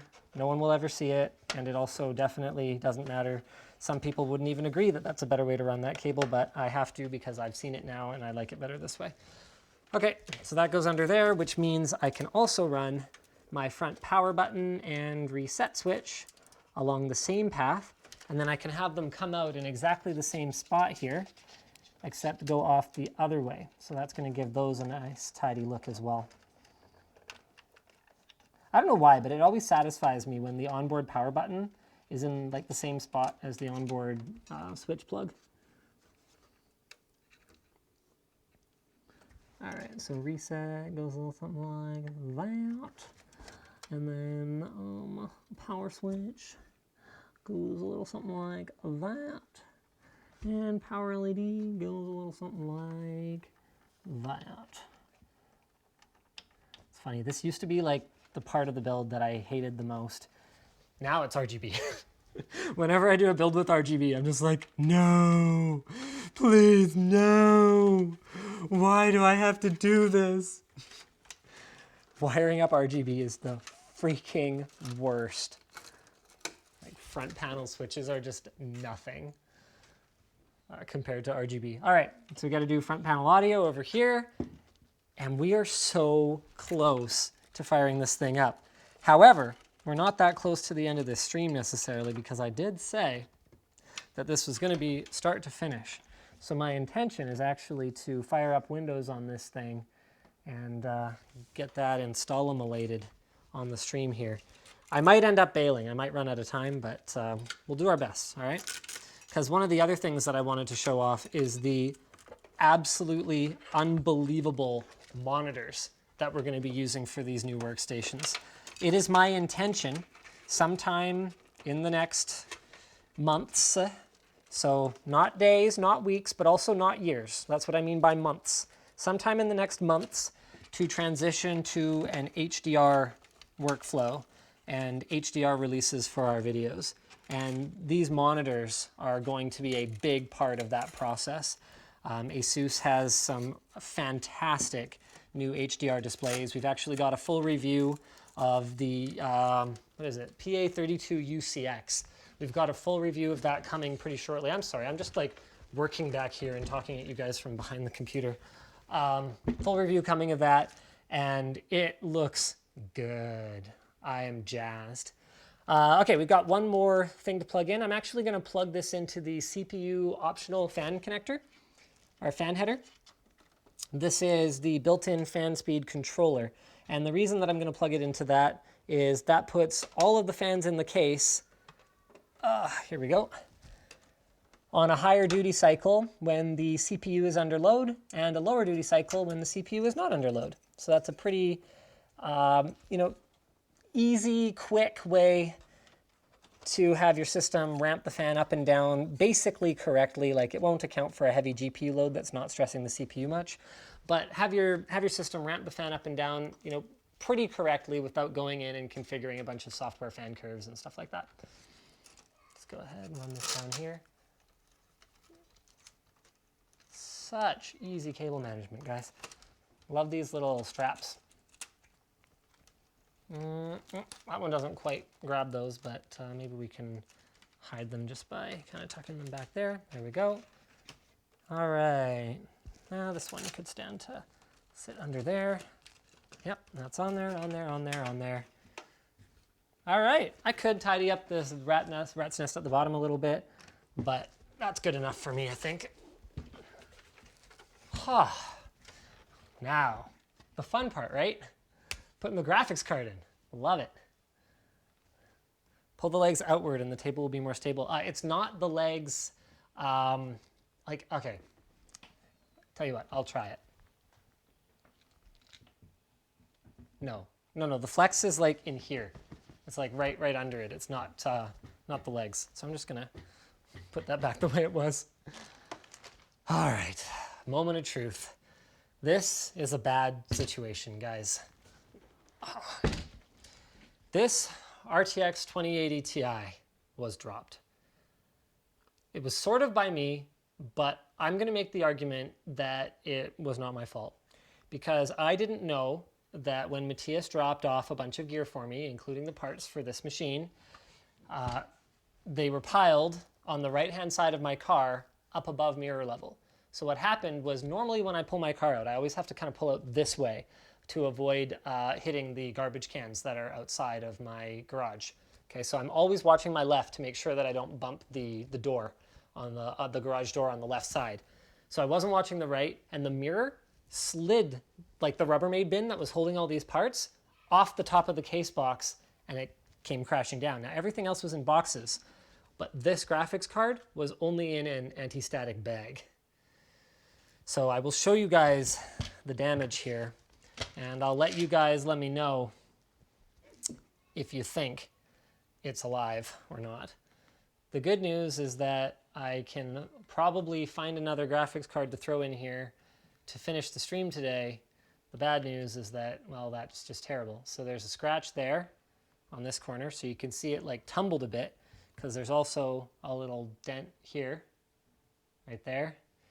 Let's have a look at these back corners. These back corners seem okay, but where things get really bad is over here. Look at how bent that back plate is. Ouch. This thing too is quite bent. Not sure how well you guys can see this, but you'll have to take my word for it. It's pretty bent. It doesn't look like it took a bad hit on the PCIe connector, because just like looking at where the dents are, like here and here, that looks like it was the main impact. That wouldn't have the actual PCI Express contacts hitting the ground. But sometimes just from being jarred, things can come loose or fail. All right, well, we have no choice now. We're just gonna have to put it in there and see how it goes. Ed Y97 over on Floatplane says that thing is fine as long as the connector's fine. Note says the metal bits took the damage like a crumple zone. Okay, I'm pretty sure you're a Floatplane subscriber, so you should have no excuse for saying something as horrendously inaccurate as that. Graphics card heatsinks are not crumple zones. I'm sure you were just messing. D. Cressiger says, I think the PCIe bracket saved the card. All right, fair enough. M. Mosserl says, metal isn't a good crumple zone. Well, actually, I think cars do make their crumple zones out of metal. I mean, they're cars. They're getting hit by something a lot heavier than a graphics card, mind you, at a much higher speed. But all right, let's go ahead and pop this puppy in here. Now, I know that RTX 2080 Ti's are pretty overkill for an editing workstation. The only reason that I am considering leaving RTX 2080 Ti's in the stations is that those guys have complained in the past that not having enough VRAM can affect certain video exports, and it can be inconvenient. You know, when James wants to do a crazy project like a, 16-hour or 12-hour or whatever Yule log, 8K export or something like that, we can actually run out of GPU memory. So it's nice to just have something that you don't have to be swapping in and out when you have a special project. And I was like, okay. I definitely want an RTX card, because I think that we're going to see tensor cores and ray tracing cores see more and more use in the coming years. And given that we're probably not going to update these for 3 years, I think now's the time to do it then. But I would have preferred to go 2080 or even 2070 rather than 2080 Ti, just because for the vast majority of what we do, this is ludicrous overkill. A 32-hour Yule log this year. Okay, so Max Fried over on Twitch says that's such an edge case, and that's true, but that was just one example. We have other edge cases where it can be nice to have, even if it's not used for editing, it can be nice to have stations that are equipped with nice high VRAM GPUs. What was it that, shoot, I'm trying to remember what Jake was doing a little while ago. It might have been related to the deepfake project? I'm not sure, but we needed to do something that needed a bunch of VRAM, and it would have been nice if we could just borrow editor workstations for something like that instead of going and building something up. All right, let's go ahead and tighten these up a little bit.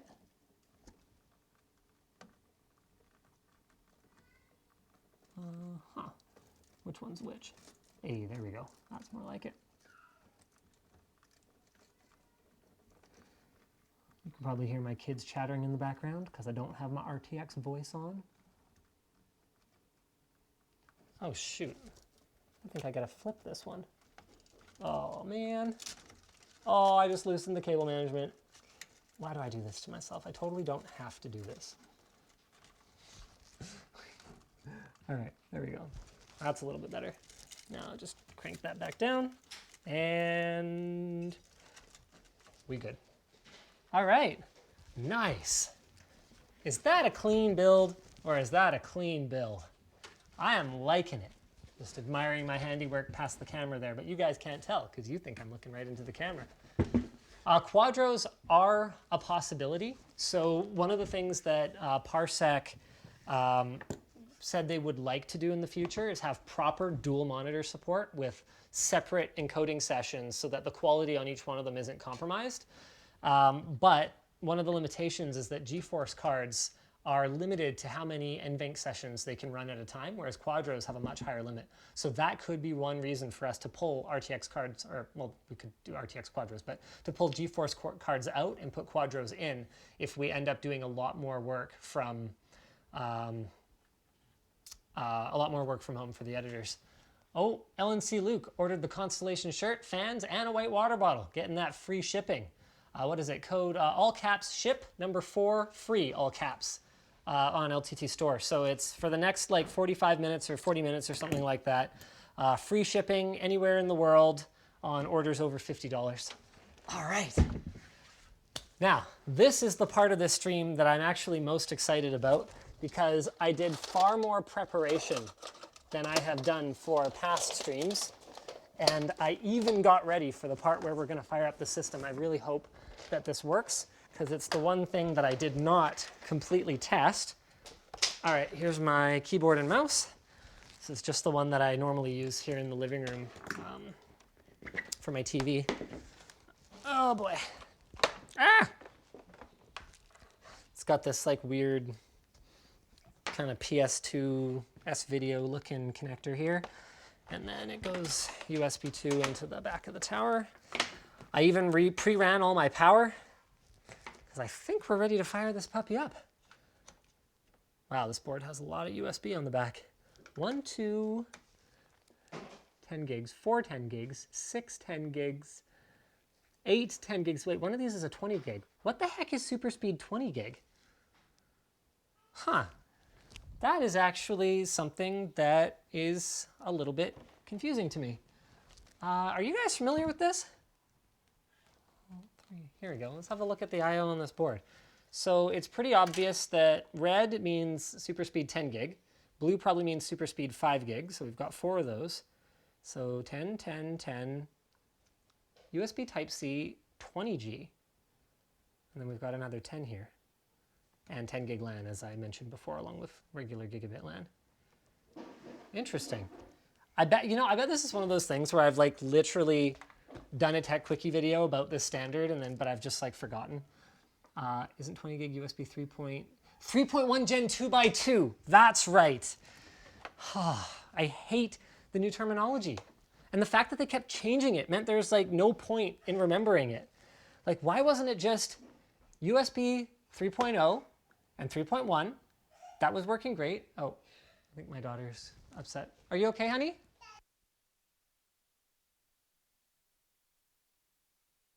BRB.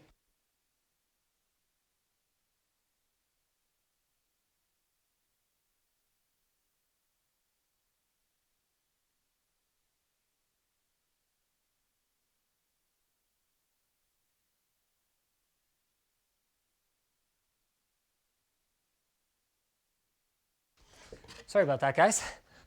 I'm back. We had a bit of a potty emergency there. All right, I'm going to go ahead and plug my power in. Young kids, you know, kids these days. Now, I'm going to switch out my, my webcam for this. So I've got another capture card here, and I'm going to plug that into this HDMI splitter so that I can use a monitor right in front of me while you guys see the same thing I'm seeing on the stream, in theory. So we're going to see how that goes. There's a little bit of rejiggering that I need to do. So yeah, right there. There we go. And yes, I also get to unbox my new monitor. Well, it's not my new monitor. I don't get to use it. It's actually going to go to one of our editors because they'll appreciate it much better than me anyway. But oh my goodness, where am I going to put this? I did not think this one through. Okay, one second. Oh boy. I have no room to maneuver here. The boxes are piling up. They're piling up. Okay, all right, this is one thing that my planning did not prepare me for. I'm gonna have to do this unboxing off camera. Yep. And I have no room, and it has so much packaging because this thing is extraordinarily heavy. All right, here we go. So here's my stand, and I guess I'm gonna have to move my laptop here. Yes, that will do. This is so nice. It's like one of my favorite things about USB Type-C laptops is you can, it's like, oh yeah, that's an inconvenient place to have my power cord hanging out. Why don't I just move it, no problem. Love it. Okay. This will be the ultimate test for our table here because I think this monitor weighs like another 15 pounds on top of, oh no, that can't be 15 pounds, maybe 10 on top of the computer that's fully built now, all that good stuff. Oh, it's big. Okay, screwdriver, no problem. Okay, this can go here. Okay, and right there, no problem. It's a little bit of an awkward angle. Oh, it's okay, who needs a functioning back anyway? Oh, okay, where's the accessory box? There it is. Excellent. Excellent. I'm so ready for the stream today. So this monitor is really special. It's got support for HDR10, Dolby Vision, and HLG. So whatever kind of HDR-ness we settle on, it's going to be HDR10, we'll be able to support it here, both playback and creation. Out of the box, we got average delta E's across the board, or no, excuse me, average delta E's of less than 2, and it actually comes with a calibrator, so it's intended for you to recalibrate it on a regular basis because they do actually drift a little bit. It's got a little hood so that you, I guess I'll just run this, right. So how's this supposed to work? That's right. So HDMI in, HDMI out. So one of them will go out to the monitor here, and the other one will go into the back of the graphics card over here. It's 4K. I think it's 1200 nits sustained brightness or something stupid like that. Like they quote it as peak brightness, but in practice, we found that it can actually sustain it for long periods of time. Just like absolutely cranked 1200 nits across the entire display. Pretty incredible. One thing I didn't anticipate is that ASUS did not include a North American power cord in the box for this thing. Hey, Yvonne! Yvonne? I don't know if she's here. Oh, man. See, I jinxed it. There's always something to go wrong. As soon as I say, all right, I think I got this, guys. Let's go ahead and shove this over carefully. Okay, the good news is I'm me, so finding a PC power cord in my home is probably not going to be especially challenging. All right, does that kind of work? I'm still going to need a network in a sec, but let's just find out if this thing posts, shall we? Let's go ahead and switch to my PC screen capture scene. All right, wish me luck, everybody. Properties, deactivate, activate, And let's fire it up. All right, the fans are definitely spinning. Okay, they're ramping down. That's a good sign. CPU code 27, memory code 1415. Please get past memory code 1415. 92. Come on. So if we get a memory code here, chances are, based on that I didn't have the proper like torque wrench for the CPU socket, I probably made some kind of a mistake with the tightness. Oh boy. Okay, so that might have been a reboot because it's undergoing memory training. I'm hoping for the best. That's something ASUS boards do. Oh man. Vasocreta says, congrats, it works, Linus, on Twitch. You're getting ahead of us a little bit here, man. You're jinxing it. Okay, we're on a VGA code now. Hard drive code. Okay, that's a good sign. Ho, ho, ho, ho, ho, ho, yeah! Oh no! Uh-oh. Oh crap. I only see 64 gigs of RAM. Oh, balls. Okay. Oh. Okay. F1 to run setup. More like F1 to pay respects right now, am I right? Total RAM, 64 gigs. Oh man. Oh man.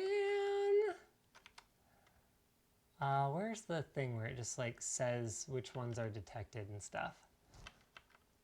Tools, trying to remember. Guys, hit me up. Oh, okay, I think it's in here. Okay, dim slot number, here we go. Oh, I can't see. The camera's like right in my way here.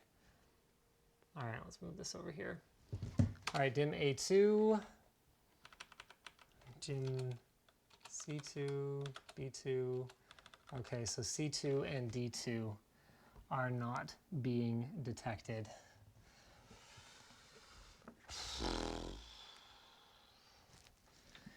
C2 and D2. Why you gotta do this to me?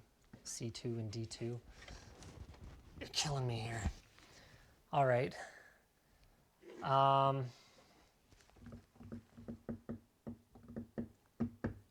So which one's C2 and D2? I don't think this is gonna help, but I'm gonna go ahead and power it down and reseat those modules just to see if that helps. But I really do think that it's an issue with the mounting pressure in the CPU socket.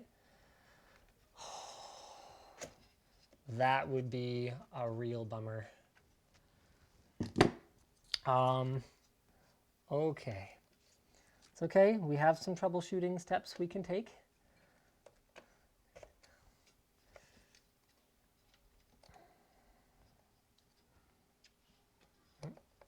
Bit of a tight fit there. What's going on? Yeah, it's all good. Oh, man. Well, here you go, guys. Live troubleshooting, okay? When not all your RAM is detected. You start with the easiest thing, which is popping out your RAM and putting it back in.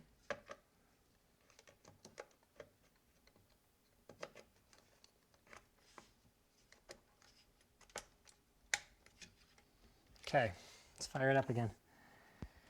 Here we go. Oh, yeah. Flip that switch first, that helps. All right, good luck, everybody. Maybe what I should do is move this on top. And then just kind of put it down there or something. There we go, that's a little better. Delete to enter setup. I did the opposite side. What are you guys talking about? No, I can see the labels. That's C2 and D2. Yeah, it's all good. But that didn't help. Okay. All right, fine. So that's fine. Just fine. We're gonna go ahead and we're gonna pop the, fortunately, this isn't one of those boards that has the top PCI Express slot actually in the very topmost possible position. Normally I prefer that because it gives you more expansion possibilities, but when you're troubleshooting, it can be a bit of a pain in the butt to have the CPU socket so close to the back of the graphics card. Oh man, this bites. All right, let's pop this off. So it just makes it a little bit easier to get at the memory slots and stuff.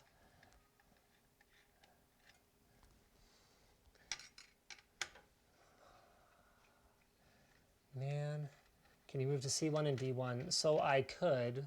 Mine is try different slots as well. If IRC, each slot is pinned specifically on the board, so you can confirm that it's not memory by moving them around. Yes, I could, and I would do that. So switching the memory between the sides to see if it's the slots or the memory modules is a very good bet for troubleshooting something like this. The reason I'm not doing it is that I think the odds of... Do you have multiple CPU power connectors installed? Yes, I do. I don't know if that's A prime, like on my staff A prime or some other A prime, but yes, they're both on there.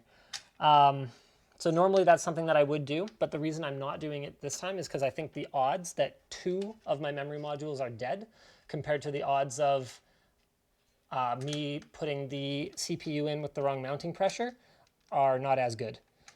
So I'm chasing what I think is the more likely scenario right now. Now the CPU's all covered in thermal compound. All right, that's fine. I can work around this. It also means that I am betraying my promise to you guys to use only my gaming screwdriver for the rest of the stream. I will need my iFixit screwdriver back.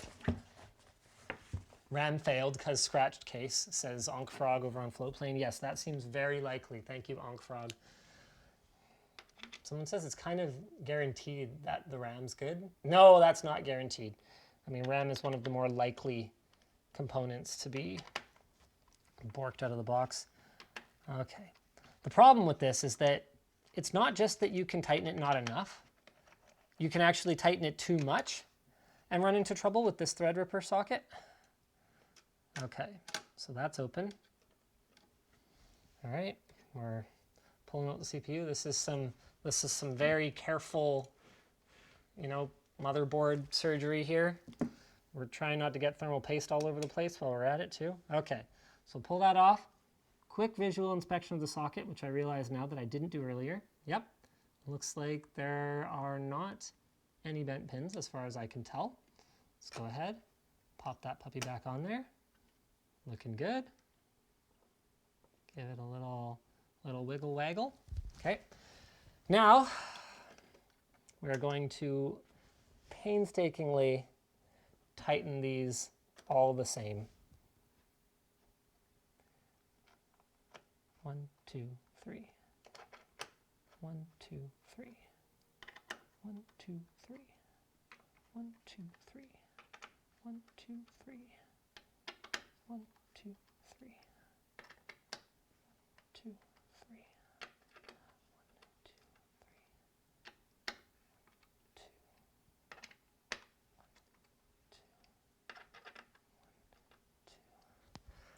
Okay. This is not something that I recommend, but I just want to know if all the RAM is detected. So I'm going to do it. Not recommended, sir and madam.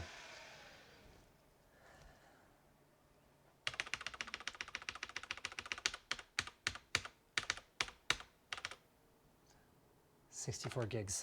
Shoot. Okay. It's time to open my mind to the possibility that I could have some bad memory here. Let's go ahead and switch some memory sticks around here. Well, first, I don't know, let's just... Really? Okay, I find that surprising. You know what I should have done is gone into the BIOS and made sure that it's actually the same 2 sticks that were not detected. This is what happens, you know, you get kind of panicky, right? Troubleshooting. Well, you're live, you're not thinking straight. All right, so let's take the 2 sticks that were working in the first place, fire it up.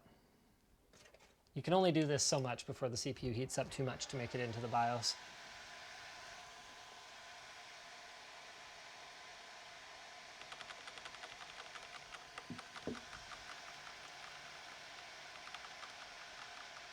We've got people saying maybe these are only 16 gig sticks.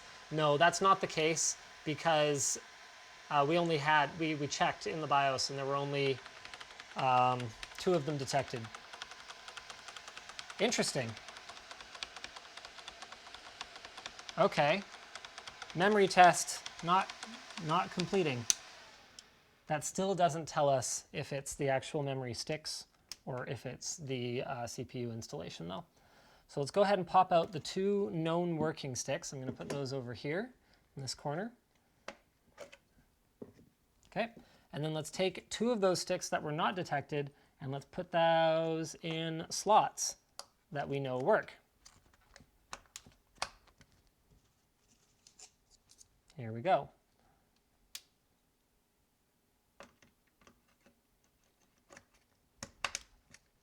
Okay. And how hot is this? Oh, it's toasty. Okay. Well, we don't get to do that anymore.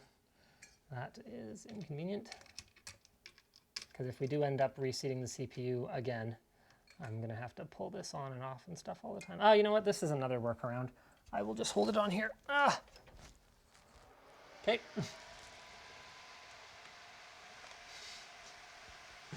Having the heatsink on here, even without a fan, does give it a lot more heat soaking capacity. Everyone in Twitch chat's like A1, B1, C1, D1. No, that's not actually it. AMD goes backwards. Thank you though.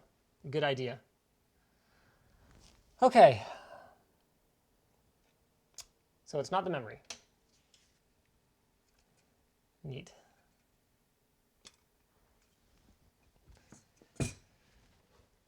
All right. Okay, well, all we can really try is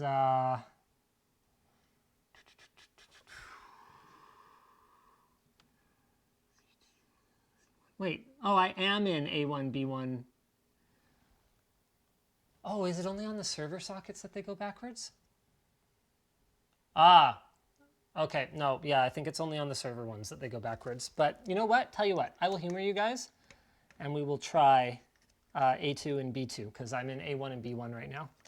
Or you know what? No, I guess what I should try is, because what are you guys asking me to try? So you're saying that the right side, which I guess is my left, you're saying the right side's wrong? You know what? I'm open to ideas at this point. It's so easy to get this stuff mixed up. All right, there we go. So you guys say, that's it. I'm in D1 and C1, all right?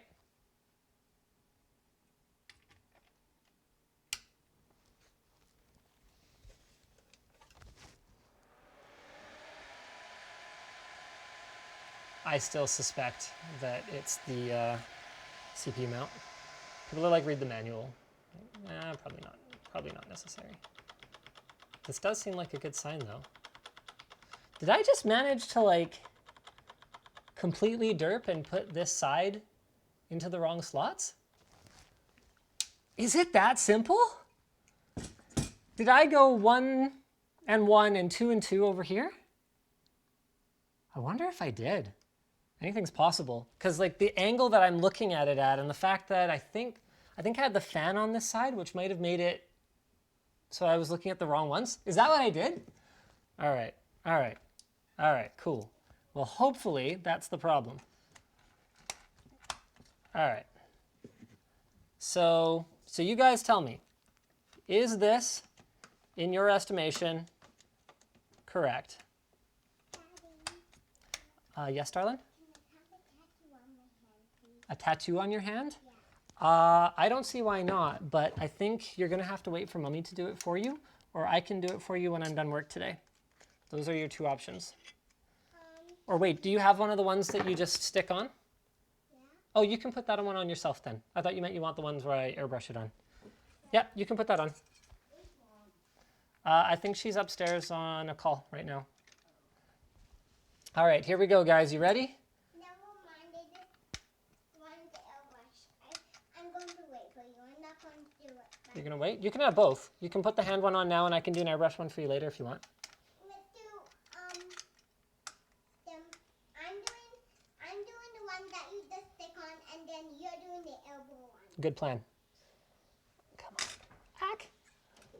Okay, I really just need this heatsink to go on right now, please. Come on. Come on. Here we go. Can you guys close the door, please? Thank you. You guys got to stay over on the other side and close the door, please. I'm talking to you. I'm telling you to go on the other side and keep the door closed, please. Sweetheart, are you listening right now?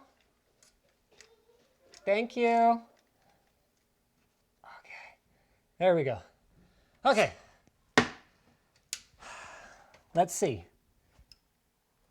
Man, if I just had that in the wrong slot, that is such a freaking stupid mistake.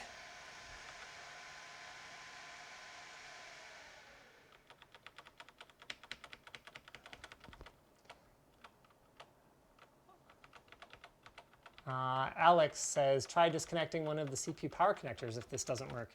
Interesting theory. It looks like that's not it, and we are good. Kind of wonder if it was two things, because I'm pretty sure I had those in the right slots. I mean, I can go back and look at the video later conveniently, but I'm pretty sure I had them in the correct slot, so it might have been two things. I might have had it in the right slots, but a bad mount, and then I fixed the mount and put it in the wrong slots or something like that. All right, well, either way, we good now, ladies and gentlemen. We good now. Where does this go? Here, I think. Wait, no. Here. Thank you, chat. Good work. Appreciate you.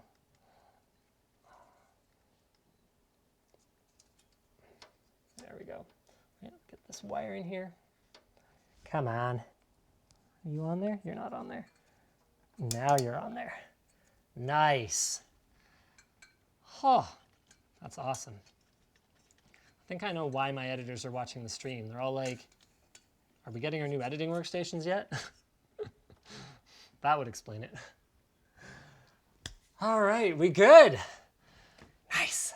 So, one thing that I did ahead of time was I created myself a Windows install USB. So I'm going to go ahead and pop that in the back into one of my USB 10 gigabit per second ports. Not that that matters for what we're doing right now. And you know what? We're just going to leave everything default while we get the OS installed. So you guys are seeing the whole thing today.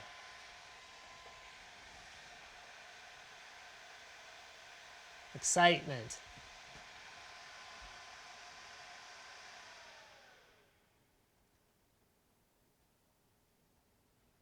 The editors are like, this is not for me.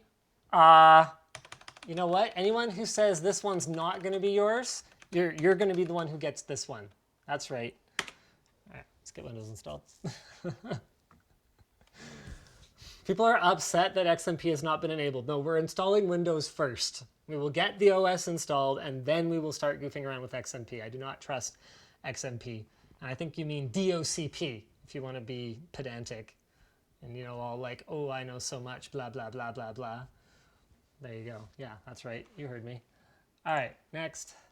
Install now. Setup. It's starting. And I'm going to go get that power cable that I need as soon as... I love this. You just answer honestly. I don't have a product key. And it's like, okay.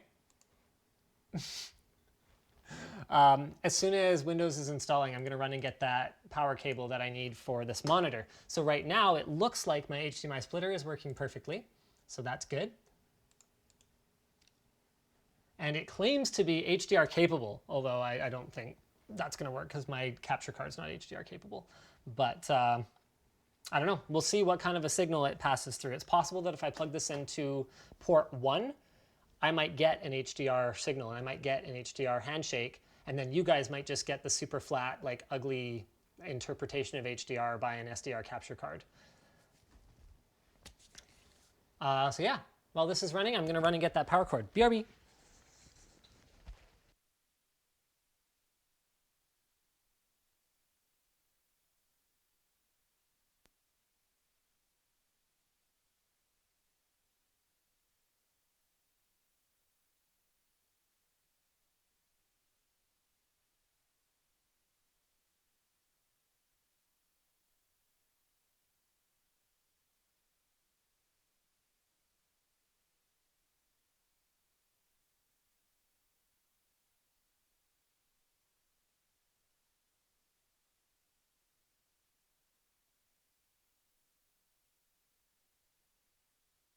Success. Got it. Oh, this is cool. I'm definitely not supposed to show this to you guys. But you know what? Nick's already screwed me over today, so I guess it's my turn. Oh, I have so much stuff plugged in this room right now. Actually, as a weekend project, last weekend, I went through and mapped all of the circuits in my house, and I realized that my living room here, all the lights, which is 5 fixtures, all the outlets, which is 1 duplex, 2 duplex, 3 duplex, at least 4 duplex receptacles, a duplex in the hallway behind me, the light fixture in the hallway behind me, and the 3 light fixtures on the outside of the house are all on one circuit. And of course, I've got like my big TV in here. I've got my like 2080 Ti equipped VR PC. Got like my sound system and all that hooked up to it. And then now I've got this hooked up to it. Obviously, I'm not using the sound system right now, so it's like all good. But if I could, I'd love to switch it up. What is that little keyboard you just changed the scene with? It's called a Sedeco Air keyboard. It's not particularly good, but it's the best solution that I've found. It's one of those kinds of things. All right, let's fire up the monitor here. I think I should be able to power it on. And then I'll be able to see what you guys see, and I can look over here instead of kind of looking past the camera over there. Let's see if it works. Theoretically, it should. What input are we on? Come on, baby. DisplayPort no signal, that's okay, we expected that. HDMI 1, come on, come on. I mean, it's a black screen right now, I'm not gonna see anything. Oh, wait, there's a mouse. Nice! All right, so this solution works perfectly. Excitement. The actual link says, why aren't your lights separate? My house was built in 1984, 1985, something like that. So it was built how they built houses in 1985, and there's a lot of good things about that. I've actually had numerous like local contractors say, yep, that was a good year. Like they built houses better back then than they do now. But there's also just like things that have been modernized since then. Come to the UK, all my houses plug sockets are on the same circuit. Yeah, but you guys are 240 volt or whatever. That makes a big, big difference. Over here it's 120 volt. So we effectively can draw like half the amperage from, or half the wattage from the same amperage circuit.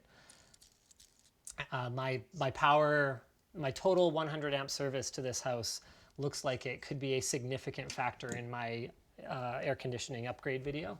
It might not be quite enough that I'm taking my baseboard heaters off. All right, oops, well, that ain't it. Hey, there we go, wait, that's not it. What's going on here? Hey, there it is, all right, cool. No, I am not in the United States. Man, you gotta scroll so far to get to Canada.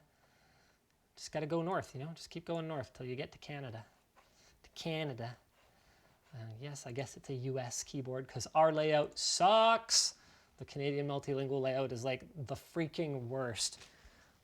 I would never use it if I could avoid it. For a long time, laptop manufacturers forced Canadian retailers, if they wanted to go through the official distribution channels, to carry the Canadian versions of laptops, which had the multilingual standard, which, you know, sorry Quebec, but cold hard truth is most of the country is not actually multilingual, and there's a lot of characters on there that we don't need, and a lot of space that, or a lot of characters that we do need that have been shifted around in ways that are not conducive to getting any typing done. All right, this should work. I did have an Ethernet cable handy, so there's only one thing that I got screwed up by. Oh, you know what? I've probably got to use the other built-in Ethernet port. The Aquantia drivers are not built into Windows yet. Just seems like the kind of thing that shouldn't take that long, you know? Just getting drivers that people need just baked in, but whatever. We have some important setup to do. Good for you. Good for you there, bud. The US layout is the one that sucks. No way. That horrible European one with the short shift is abominable. Like if you type correctly, you basically have to like contort your pinky to get over to that short shift. It's awful. The worst. Setup for personal use, I guess. I love that this is something that you like can't change later. Yeah, we'll probably reformat it anyway. Who cares? Offline account. Limited experience is going to be fine, just fine. Alex P. A prime. That's right. You heard me. Set up your own password. And we'll probably switch it to an online account later and stuff, but whatever. Do more cross devices with activity history? No, I don't think I will. Get help from your digital assistant? No, I don't think I will. Do more with your voice? No, I really don't think I will. Oh, and it's gone. And it's back. Find my device. No, I don't think I will. Seriously? Okay, well, looks like we're going with basic telemetry data. No, I don't think I will. Wow, this has gotten really long, hasn't it? No, I don't think I will. Holy crap. The telemetry.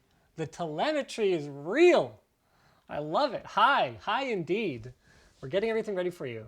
What are you getting ready? Like, what part of install Windows earlier could you not have done earlier? This is a hilarious one for me. This like nonsense at the end. Like, why weren't you doing this in the background while I was answering all your billion stupid questions? Telemetry is important, I know, right? Andres Tim says, do we still get free stickers with each shipment? I don't think the sticker promo is running right now. Sorry about that. And yes, A Prime straight up gets the one with the chip paint. That's what he gets for watching streams on Floatplane instead of being at work. Well, I guess he probably is at work. He's like not at work, strictly speaking. I think he's work from home right now, but minor details. These are all minor details. The difference is now they're letting you opt out. Yeah, it didn't let me fully opt out though. CMD Carini says, any news about LTX 2020? There will be news. There will be news, but we're not ready to share anything just yet. So all I can say for now is that we are keeping an eye on the situation. Yes, I would actually like the Armory Crate service. All right, everything seems sufficiently snappy. I just love doing this on Threadrippers. Just immediately change Task Manager to show all of them cores and threads. It's beautiful. 48 threads. Ask later. JK, bye. Close all tabs. Wait, no. I actually need that. Okay, maybe I don't need that. Okay, 1 second. Haha. I'm just gonna pop onto my server here. Oh, and Armory Crate's in my way. What did I say I was gonna test for you guys? Oh, we can close the side panels.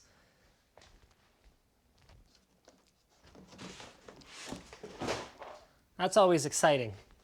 The moment when the build is actually done and you get to close up the side panels because everything's all booted up and everything's safe and detected and all that good stuff.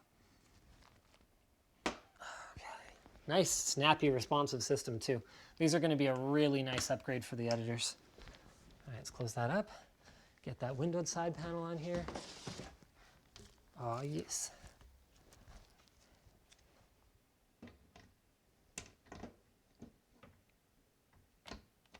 Well, my keyboard's kind of in the way here, I think.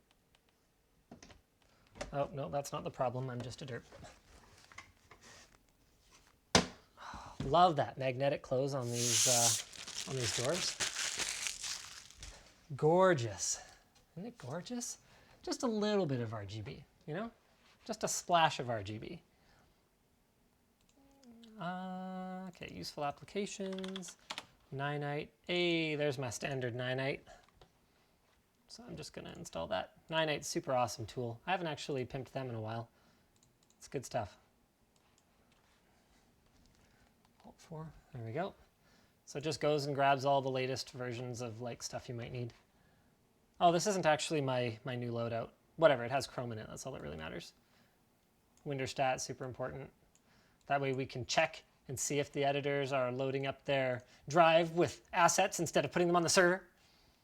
Just kidding, nobody really does it anymore. Ed was the worst offender.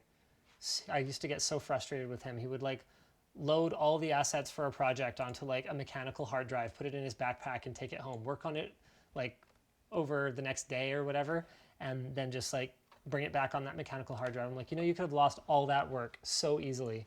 He's like, no, it's probably fine. No, that's not fine. I'm not fine. This is not fine. It's very upsetting. Oh yeah, this is going to be A Prime's machine, so I guess I need to move the start menu to like the top or whatever derpy place he puts it. JK A Prime. You can put your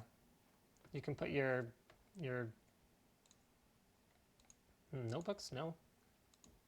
You can put your taskbar wherever you want. All right, it's all good. You should check out WizTree instead of Windorstat. It can load the file list so much faster. Oh, okay, good tip. I will check that out at some point. Oh man, no way. I'm gonna do it. I'm gonna put GeForce Experience on here. I should just load up a bunch of stuff that he like won't want. It's gonna be great. I'm kind of excited. Put it to the side, he says. Okay, he wants it on the side. Oh, I can't do that until I activate Windows. Oh, that would mess with him too. I should just not give him a Windows key. Just be like, yeah, no, you can't, you don't get a Windows key, so you're just not going to be able to, where's my download? Not going to be able to customize. No customization. My home setup has it at the top, but it makes no sense at work, he says. That's over in the Flowplane chat. I'm like, okay, all right, sorry for remembering your home setup. But at least, hey, you know, I'm right about one thing. It makes no sense. I ignored the part where he said for work, but hey, there you go.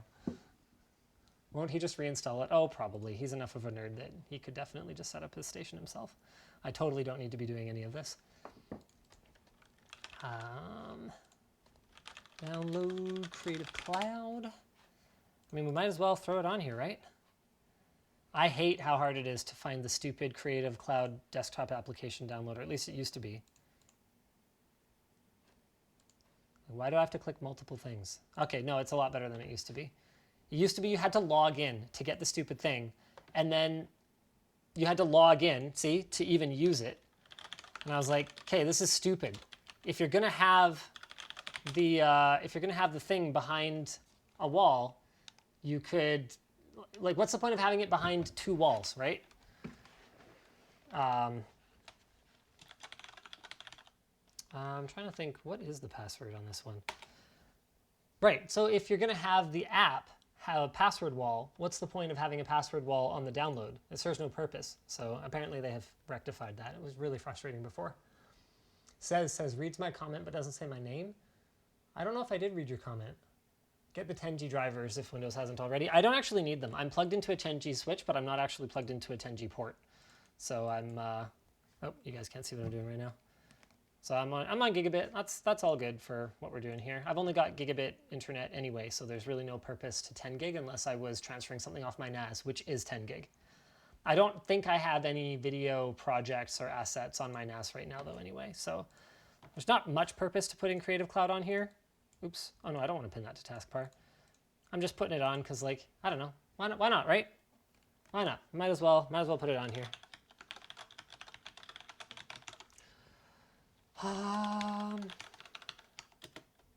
I hate how aggressive the GeForce Experience, I can't even tell which ones are bridges. It's like they're always really challenging CAPTCHAs, and they always come up. Like, guys, chill. No one cares. No one is trying to, like, create bot accounts for GeForce Experience or log into other people's GeForce Experience accounts. Why would they want them? Or maybe they are. Maybe there's something I'm missing here, but... All right, so we're going to go with studio drivers on this one because this is intended to be a work machine. We're going to download the latest studio driver, which is from, oh, wow, that's pretty recent. It's like 2 weeks ago, April 16th. Yes, the control panel is not found. I get it. Wow. Go away. Big flaw in Windows 10. Like, it's a marvel to me that they haven't fixed this, is the way that you can have notifications pop up in the bottom. Yeah, I'm just gonna float there. You can have notifications pop up on the bottom, and it makes it impossible to click on anything in the taskbar. So if you're just trying to like eject a USB or something like that, and you've got like a bunch of like OneDrive notifications coming up, it's like, go away, and it takes so long to fade, you can't click on anything until it's fully faded away. It drives me absolutely nuts. I'm sure there's like a regedit tweak that you can use to make it so that they don't, so they fade out faster or something like that, but it's just annoying. Ostrate says, why didn't you wait for the 3990WX? The 3990WX is out. What are you talking about? You can just like buy it, can't you?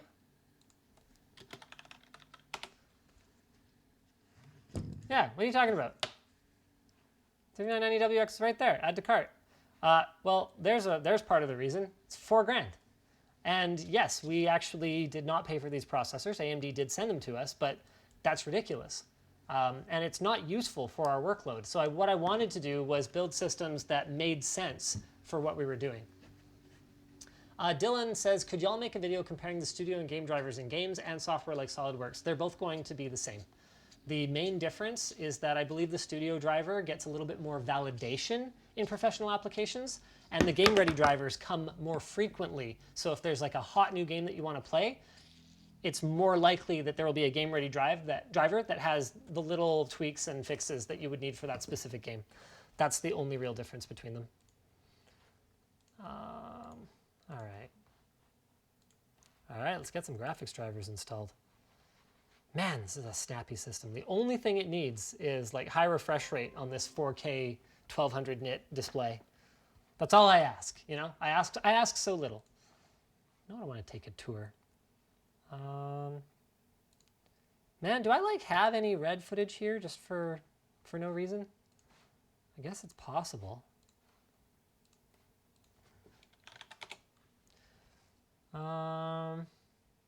No, I don't think so.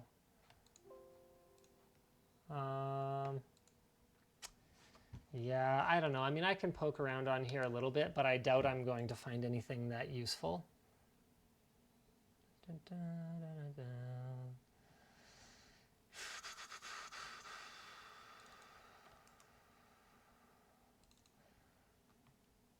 there's an interview in here. Yeah. None of this is red, so I have footage from the pregnancy prank. Star Wars Edition. Wow, Star Wars Edition Titan XP unboxing is here for some reason. All right. Cake Pops prank. Get another call from Nick Light. What are you shilling now? No, I just wanted to give your beautiful live viewers fair warning that the promo is going to end in a couple minutes. So if you haven't got in on it yet, then you should probably get in on it now. Did I ask what are you shilling and you said nothing and then proceeded to tell our viewers about an offer code? Yeah. Bye! Jeez, that guy. So it's ship, number 4, free, all caps ship, all caps free, the number 4 in between. Ship for free, orders over $50, free shipping, lttstore.com. Jeez. He's a monster, you know? There's just no other way of putting it. He's a selling stuff machine. All right, sorry, I'm still poking around to see if I can find any heavier footage on here. You know what? My desktop might have something on it. No, I think I cleared it because I've been shooting a lot of stuff here at home and then ingesting it straight to the servers because my internet connection here, I just upgraded it. It's so fast now. Yeah, I'm sorry, guys. I don't think I really have anything to throw in there. I mean, realistically, there's not much I'm going to be able to tell you other than, yeah, it's lightning fast. We should put a stress test on it, though. So we're gonna hop into the Windows Store, maybe get the amped up Cinebench. Cinebench R20. Oh, you know what we can also do is, I think it's Furmark.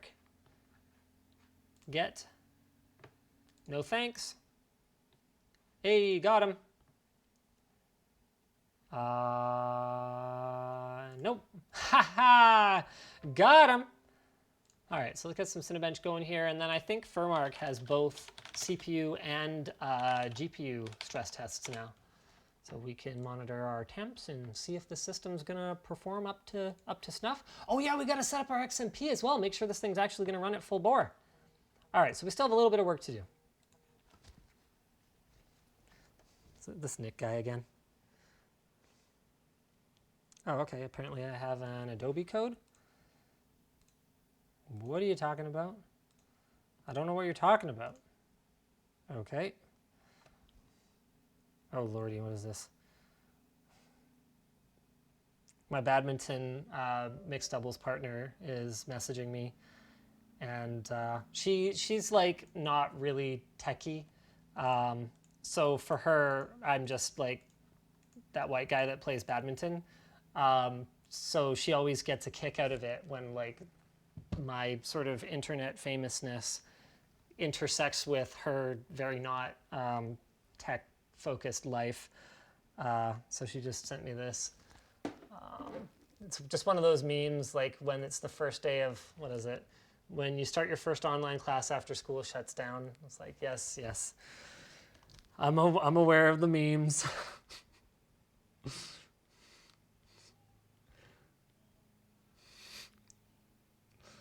All right, why else is my phone blowing up? A Prime's defending watching the stream in my team's message. He's like, I'm working. I've just got the stream on the background while I'm editing. I actually believe him. He's quite the multitasker. 4x3, let's go ahead and just pick a resolution that'll easily run in a window on here. And yeah, where's the CPU stress test? Who was it who was telling me that it has a CPU stress test now? CPU burner. Yeah, there it is. All right, cool. Okay, we're not going to do that just yet because I want to grab hardware info. Oh, also, yeah, let's just do a quick Cinebench R20, shall we? Oh, I should definitely do some YouTube super chats, though. Viewer activity. What's up? Oh, there's too many. So I won't be doing all of them. I apologize in advance. Thanks, James Brown. You were #1 today. Signing up as a member on YouTube. You should definitely sign up for Floatplane instead. But, you know, whatever. If you want to be a member on YouTube, that's cool, too. It's great.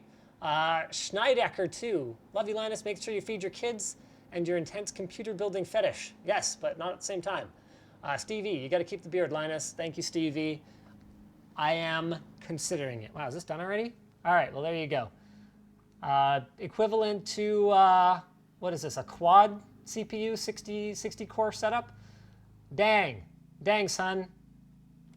Love it, it's fantastic. 13,000 points in Cinebench R20. All right, now we've got, what do we need? We need hardware info. HW info, download.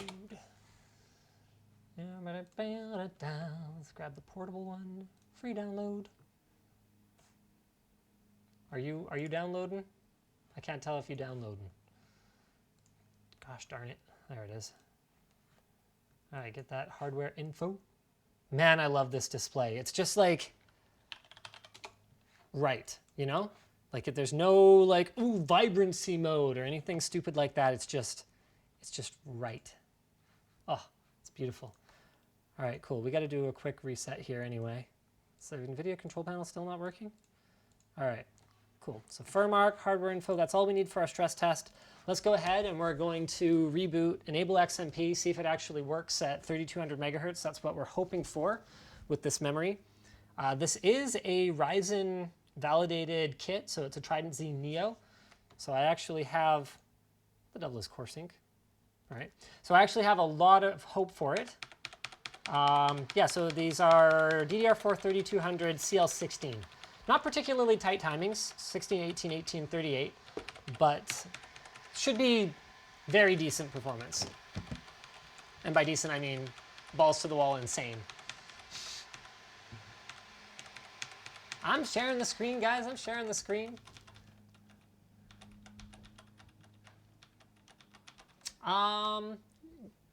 Good Zephyr says, I bought the wrong size shirt and you sent me the correct one for free. Just wanted to pay you back with a $25 super chat. Well, thank you.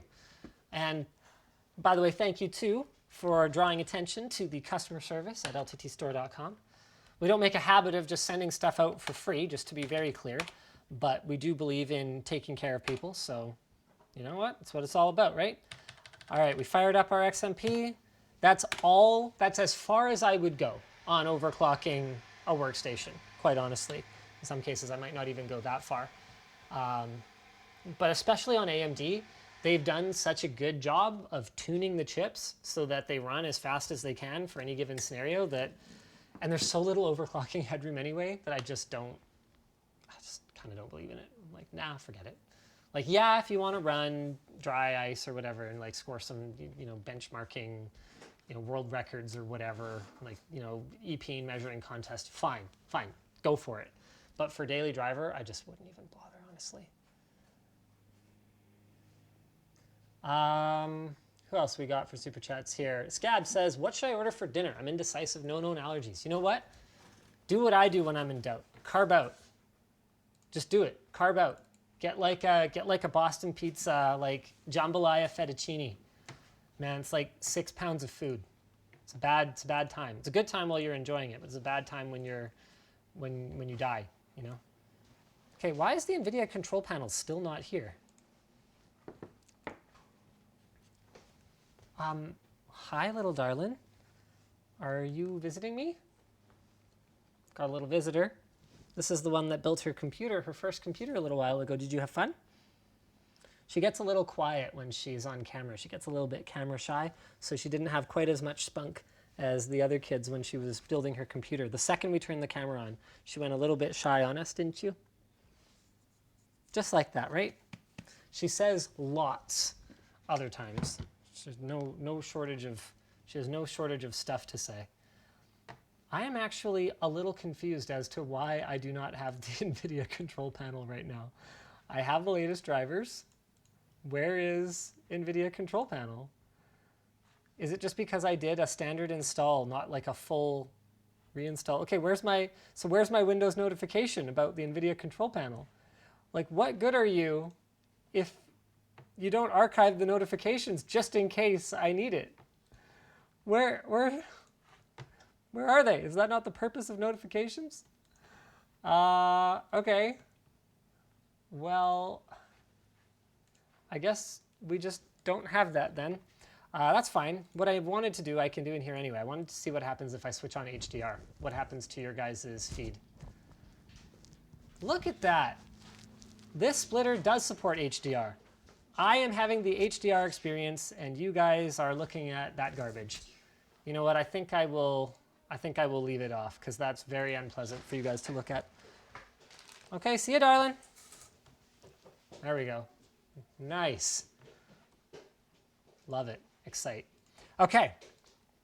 All that's left now then is our stress test, and also figuring out how to get the NVIDIA control panel installed at some point. So let's fire up hardware info. Oops. Yes. Fire up that firmark. Boom. We only need, hey, stop it. Sensors only, run. Yeah, just don't monitor the sensor then. All right. Oh, isn't that beautiful?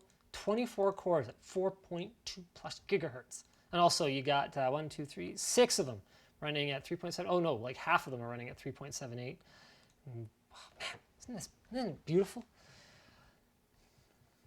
All right, how's our temp? So I had some people doubting me at the beginning of this stream, doubting that our Noctua Cooler was going to be able to handle it. And it looks like we are actually idling a little high. Did I ever screw that in all the way? Well, there's your problem, ladies and gentlemen. Yeah, I only got 2 screws in 3/4 of the way on the cooler. And I went and closed up that side panel. Oh, man. I always get so flustered when I have to troubleshoot live. And I make mistakes that, like, it's not like the worst mistake in the world. I caught it, because I do my due diligence and I do things like run a stress test program and check temps and stuff like that. Like, you know, I know myself well enough to know that I can make a mistake like that and make sure that I catch it. But like, that's not great either. All right, so I've got 3 screws in now. I'm gonna have to temporarily pull the fan off in order to get myself a better look at these screws. This is a nice thing about GPUs with backplates now, is you can kind of work right above them, and if the clip from your CPU fan touches the back of it or whatever, it doesn't matter. I mean, I'm not saying it's great, I'm just saying it is not going to short out the back of your GPU or whatever. Oh man, that's hilarious. Let's see if those temps go down a little bit here. Oh, I should have had you guys looking at them in real time while I was fixing this. Okay, so that's cranked down. That's cranked down.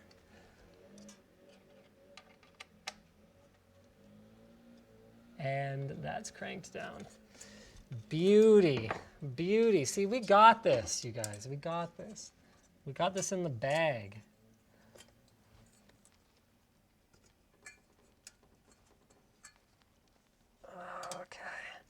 That's on there. That's on there. All right, let's close it up. No problem. Minor setback. All right, let's see if our idle temps are looking a little bit better here. Alt 4. No, not really by much, actually.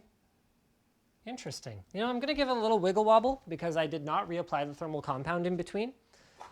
So sometimes that can help a little bit. Just see if there's anything kind of in there. A little wiggle wobble. This has such a secure mounting mechanism that you can't really wiggle it much, but yeah, you never know. All right. Well, I guess maybe it doesn't have enough cooling. We're going to find out soon enough. Here comes the CPU burner. Threads 48. Start.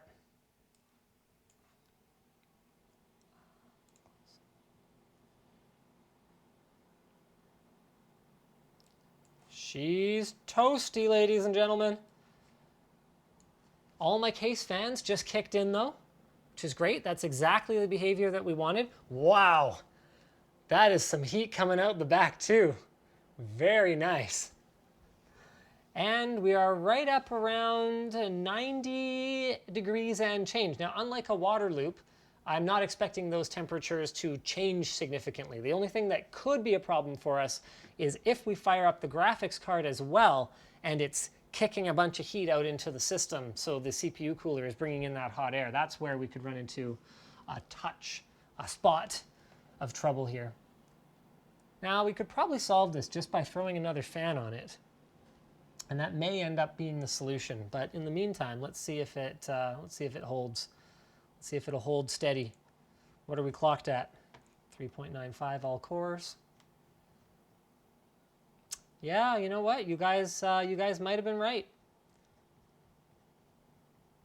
Maybe we do need to throw something a little bit beefier on this. At least another fan, I think. At least another fan. Okay, but that's good. I mean, that's why we do these things. That's why we stress test. 90 degrees, OMG. Now, 90 degrees is not the end of the world. This chip will run just fine at those temps. And remember, too, that this is a totally artificial stress test. This is a power virus that we're running on it right now. You would never see this kind of load, even video encoding. Like, it is very unlikely you would see this kind of load.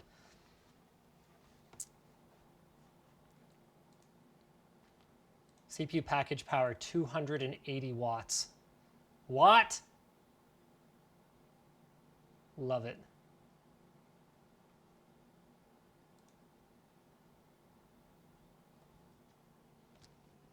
You know, I wonder. Usually you don't get that much of an improvement moving to a push-pull configuration on one of these little single tower air coolers. But I'm going to go ahead and I'm going to go grab another fan. I'm going to go grab another fan. Let's see how much of a difference that makes. Because if we can just add another fan and that's all we need to do, that could be a quick and easy fix here.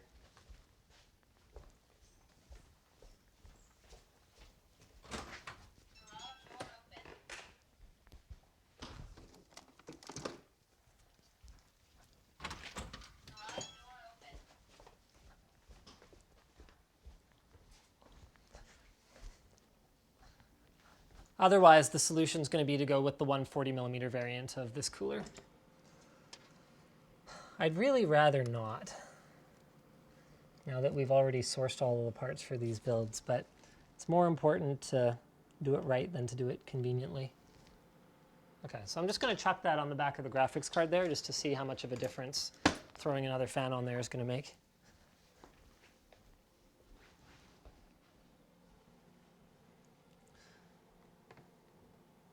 I also noticed that even the primary fan doesn't seem to have spun up to full tilt. Why not a thermosiphon, says Catastigma. Apparently NVIDIA control panel is now in the Windows Store. Oh, that's interesting. Did not know that. We're not using a thermosiphon because it's not out yet. That would be one reason not to do it. Stop! I had no idea that this was the case. It's rated 1.5 stars. Are people just mad that it's bundled here now?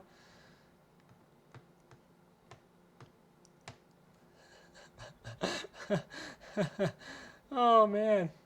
Wow. All right, let's see if this works. People are pretty upset about this. No. Just install. Let's see if it works. Yeah, looks like that helped a little bit, but probably not enough. So we might have to upgrade the coolers on these things if we think that they will ever see maximum load. In the meantime, let's see if they could survive based on the current configuration, because I am idly curious. So we're going to go ahead and we're going to fire up a GPU stress test as well. And hopefully I don't trip the breaker. If I trip the breaker, I'm going to call that it for the stream. That's the end of the stream. So if I trip the breaker and the whole thing goes down, guys, thanks for watching, and tune in next time. Let's go 1920 by 1080 for our GPU stress test. Caution, yep, go ahead. Here we go.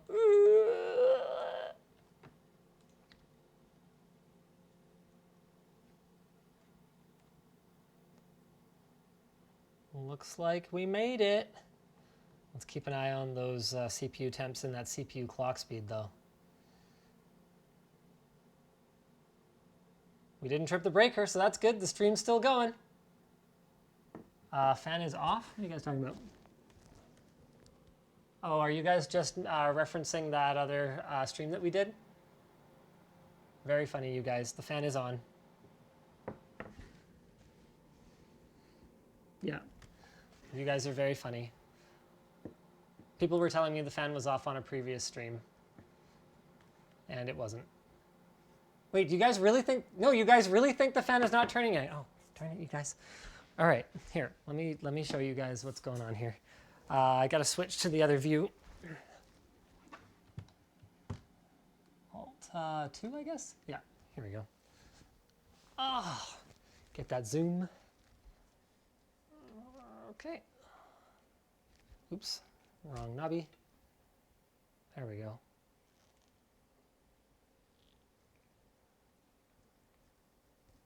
Is that in focus? There we go. All right. Show you guys what's up. So these fans have like a guide on them, like an air guide. So if you look, it is in fact spinning. See? You guys are just seeing the stationary air guide that's at the back of it. All good. I wasn't going to make more than 3 totally noob mistakes in one stream. Oh, our CPU clock speed fell. Womp womp. That's the big thing we're looking for.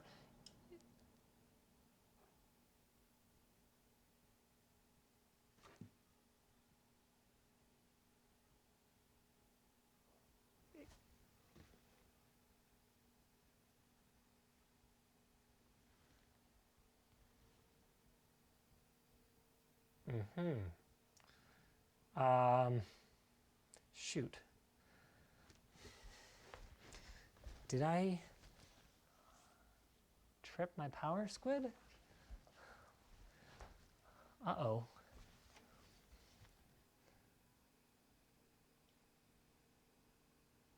No, because the RGB is still on. Where's my power button on this case? I haven't actually used it yet, so I don't know where it is. Oh boy. Why would it do that?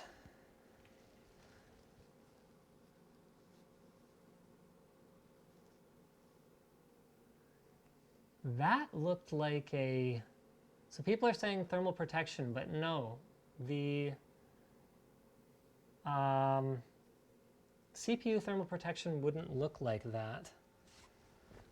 And the CPU was the only thing that was running crazy hot. That looked more like OCP protection on a power supply or something like that. Like that looked like overloaded rails or something. I'm going to have a quick look at the power supply manual here. See if that's going to have any clues for us. Okay, well, hey, this troubleshooting stream just got even more interesting. It's a 1,000-watt power supply, but if it's a multi-rail design and you load it all up on one rail, at least this used to be like way back in the day, you could run into overcurrent protection on that rail, even though the power supply as a whole is not overloaded. Fan off again. No, the system's off. I turned it off. Sorry, guys. Silent mode, high cooling mode, blah, blah, blah, blah, blah, blah. You know what? Let's do this. Let's go ahead and I'm going to change the locations of the GPU PCI Express power connectors just for fun, just for total funsies, to see if that helps us out a little bit here. Because that really did look like a power supply thing, not a motherboard or CPU thing.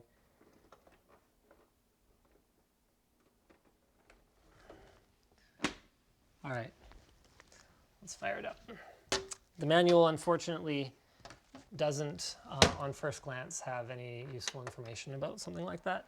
Here, I'm going to go ahead and screen share with you guys. All right, this became like a real serious troubleshooting stream now.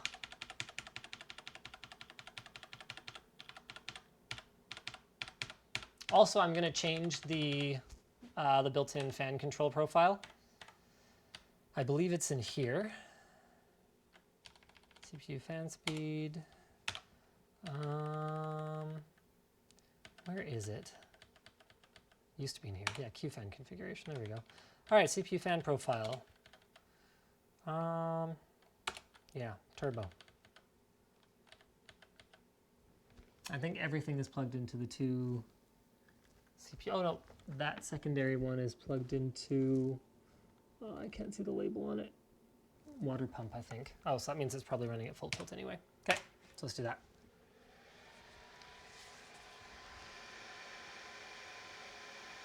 Guys, why are you all talking about the fan not spinning? The fans are spinning. The fans are spinning. It's all good. All right, I'll do some super chats while we wait here. Hope On says, greetings from Switzerland. Thanks for the stream. No problem. Thank you for tuning into the stream. Tristan Barrett says, just a heads up, your links to the AMD CPU are wrong. Oh, thank you. Rod Rosenberg says he hasn't seen a multi-rail in a while. Yeah, but I don't have another explanation, Rod. CPU thermal shutdown wouldn't have looked like anything. It would have looked like the CPU throttling down. So I'm pretty sure that's not what went down there.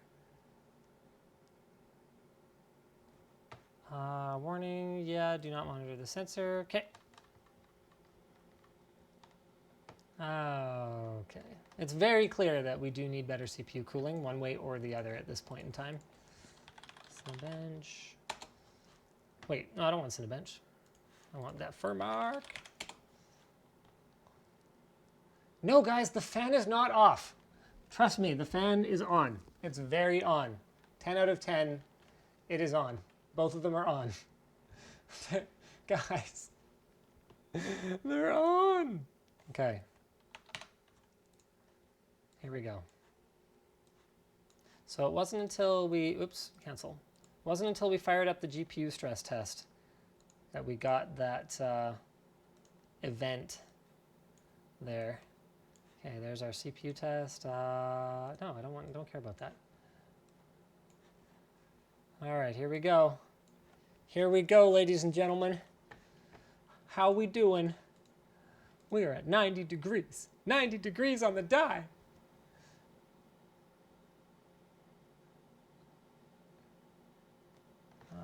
Oh yeah, we should go check out Event Viewer. Windows shut down so quickly and spectacularly, though, that I kind of doubt that it's going to know what happened.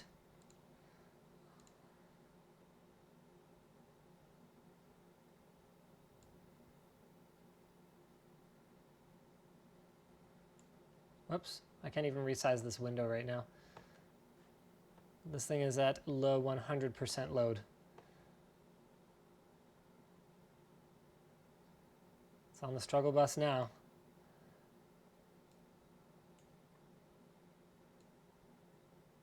There we go.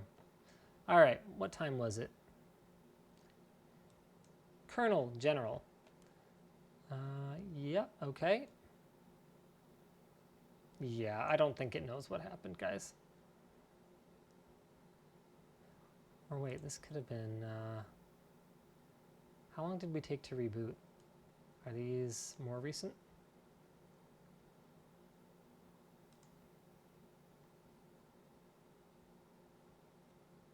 Uh-huh. I don't see anything in here that looks like a spaz out. Well, there's a spaz out. Failed fast startup with error status. Okay. The previous system shutdown was unexpected. Yes, indeed. Okay. Thanks for that.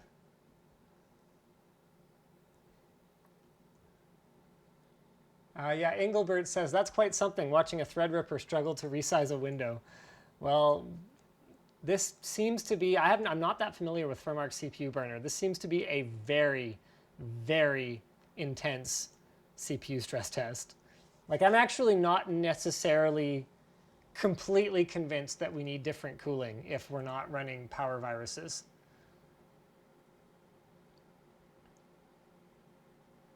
M. Mossery says, FurMark is the great equalizer. My underpowered laptop and an 8K workstation work the same when you're running it. Yeah, pretty much.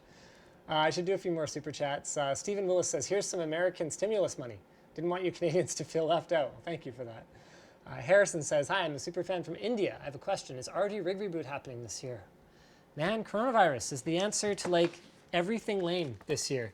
I don't see how we would do it. I don't see how we would be able to properly screen people and properly provide assurance to people coming in for ROG rig reboot that it's all going to be good. So I don't know, like we were going to, that was the plan, but yeah, I don't know, man. Printed Pixel says, which CPU chipset would you recommend for a home NAS media server? I mean, it really depends what you're doing with it, right? Like if you're, yeah, like if all you're gonna do is run like a lightweight Plex server on it and, you know, use it to watch HDR video on your TV or something, get like the new NVIDIA Shield Pro. It's like $200, I want to say. Like plug a USB hard drive into it. It's freaking great value. Works with like absolutely, there's apps for everything because it runs Android TV. Persona Vinny says, I love your videos. You guys inspire me a lot. Well, thank you. Robert Mail says, donation 2 of asking for short circuit t-shirts. Okay, we are working on a short circuit shirt. I don't think the first one's going to be a t-shirt though. I think it's going to be a long sleeve. Kenta says, oh, didn't realize it's live. You sent a super chat to say you didn't realize it's live? Thanks, Sean Patrick. Mohammed Util says, I hope this money is enough for you to get a shaver. I don't know what I think these are Singapore dollars. I don't know what that is, but thank you. Sir Matrix, any recommendations for a consumer grade render farm? I mean, really, it's just whatever you can get on the cheap and whatever hardware works well for whatever it is you're trying to render. That's something you would kind of be able to answer that question better than I would. Thanks, Pure Train Spotter. Treble says, with the shipping, thank you. As an Aussie, it'll help a lot with our currency. Yeah, even with the $10 Australian super chat, you probably still saved money if you ordered from LTT Store today. Mahisich sent 10 euros to say my CPU cooler fan is backwards. It's not. It's all good. It's pulling air through the heatsink. Stealth water bottle restock when, asks Meeb. I think it's coming in the next week or two. Don't quote me on that, though. Review Tech USA says, nude Linus Tech Tips with a beard PC build when? Nobody is asking for that. Nobody wants that. Sean Gasson says, do you have opinions of the Alloy 2x16 gig 3200 RAM kit? I have never heard of Alloy. Might be fine. Generally speaking, for me with RAM, it's less about the spec because it's kind of a commodity item, and more about the whether I expect that company to still exist when and if I need to get them to honor their warranty. Patch says, keep in mind saying no to personalized ads means it won't give you targeted ads, but you'll still give you ads in an OS. Well, yes, that's funny, sort of, if you think about it. All right, that's it for Super Chats for now.